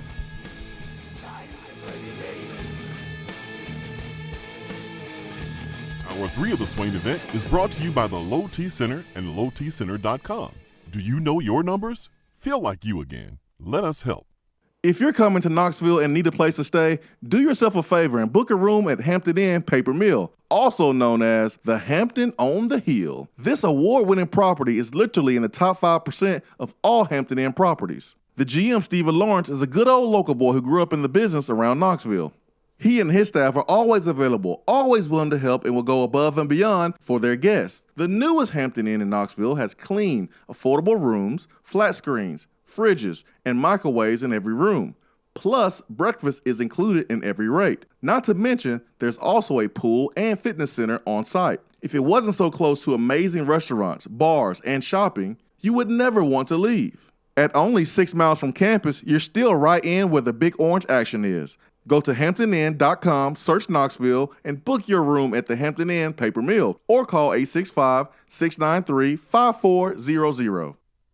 Do you have sloping or uneven floors, foundation cracks, or a leaning chimney? Do your windows and doors not open properly, or are there gaps where the floor and walls meet? Don't worry, B-Dry offers approved foundation repair solutions like steel I-beams, helical piering, epoxy injections, carbon fiber applications, and more. Make sure that your home is on stable ground with B-Dry. Call them at 865-588-0454 or find them online at bdry.com.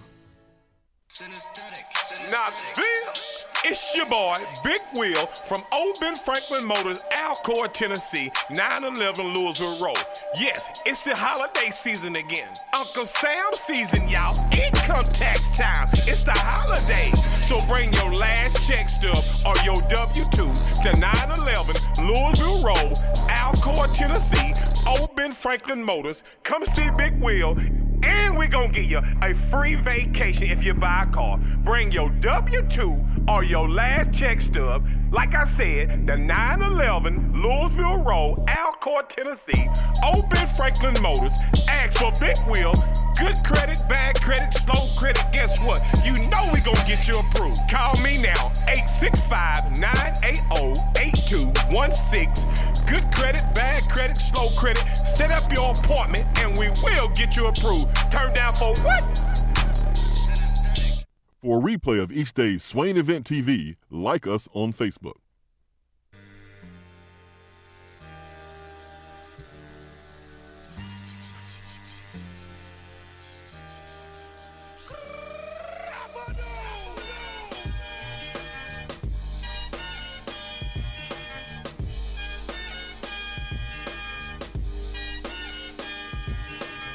Your time is up, my time is now. You can't see me, my time is now.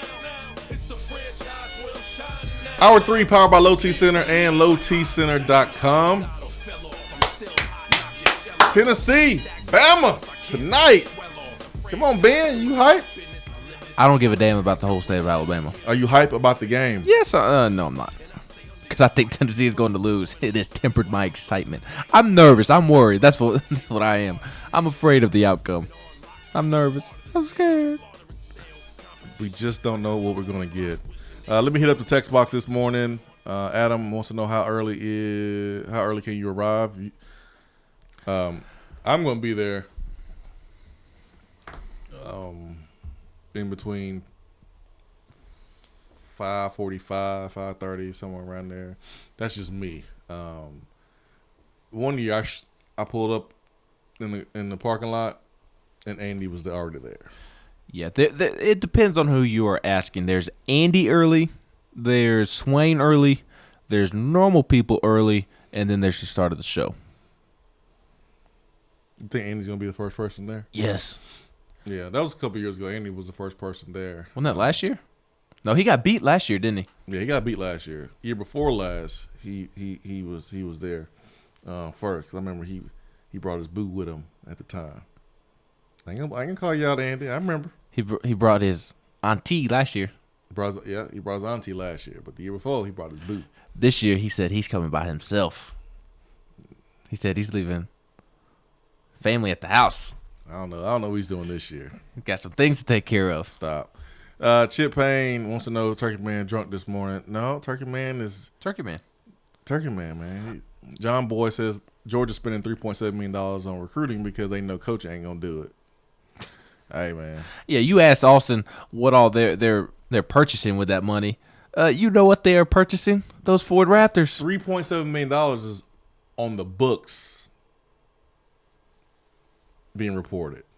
3.7 on the books. That's what I want to know. Like, what can you possibly spend your money on 3.7 in recruiting? It's all the plane trips and gas money. You ain't recording all food the and under the table stuff. Kirby Smart's dumb enough to. Yeah, we got this player this and that player this and that player that. If Kirby Smart is dumb enough to pull that pump fake that he did in the SEC championship game, he's dumb enough to keep stuff like that on the books.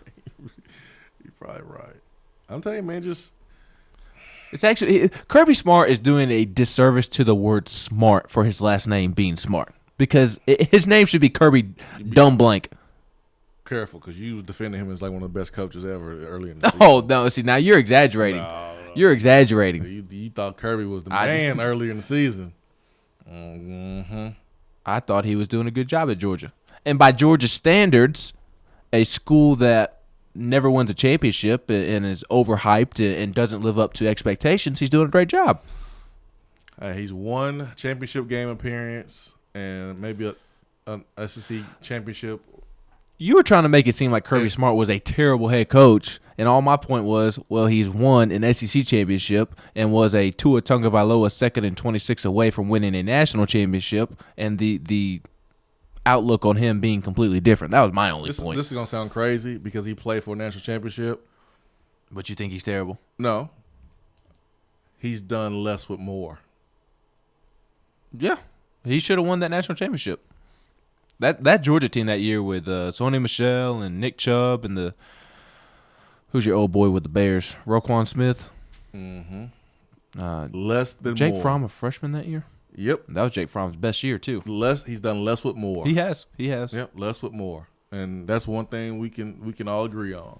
See, D'Arbaugh's stupid. That's why I have the view on Kirby Smart. Like, I just think all the talent covers up the fact that he's not the best in-game coach, and I think he's a little corny. And he's definitely corny. I think he's a little corny. And I think he tries way too hard. And I think the proof is that they try to say they were from Atlanta. Why are you worried about Georgia Tech? You're insecure worrying about Georgia Tech just because they're a rival. And your rival is nowhere close to you. That proves Kirby Smart's insecurity. A little corny to me. That's what's missing. That's what's missing for me with Kirby Smart. But he's good. Yeah, he's good. That was my point at the beginning of the year. Now, I was wrong on their team going into the Tennessee game. I thought they had the best team in the country. I was obviously wrong. For Ben McKee, I'm Jason Swain. Tomorrow, Dead End Barbecue National Signing Day, and we'll talk about a big orange win. Right, Ben? Yes. Swain Event. Hour 3 of the Swain Event is brought to you by the Low T Center and LowTCenter.com. Do you know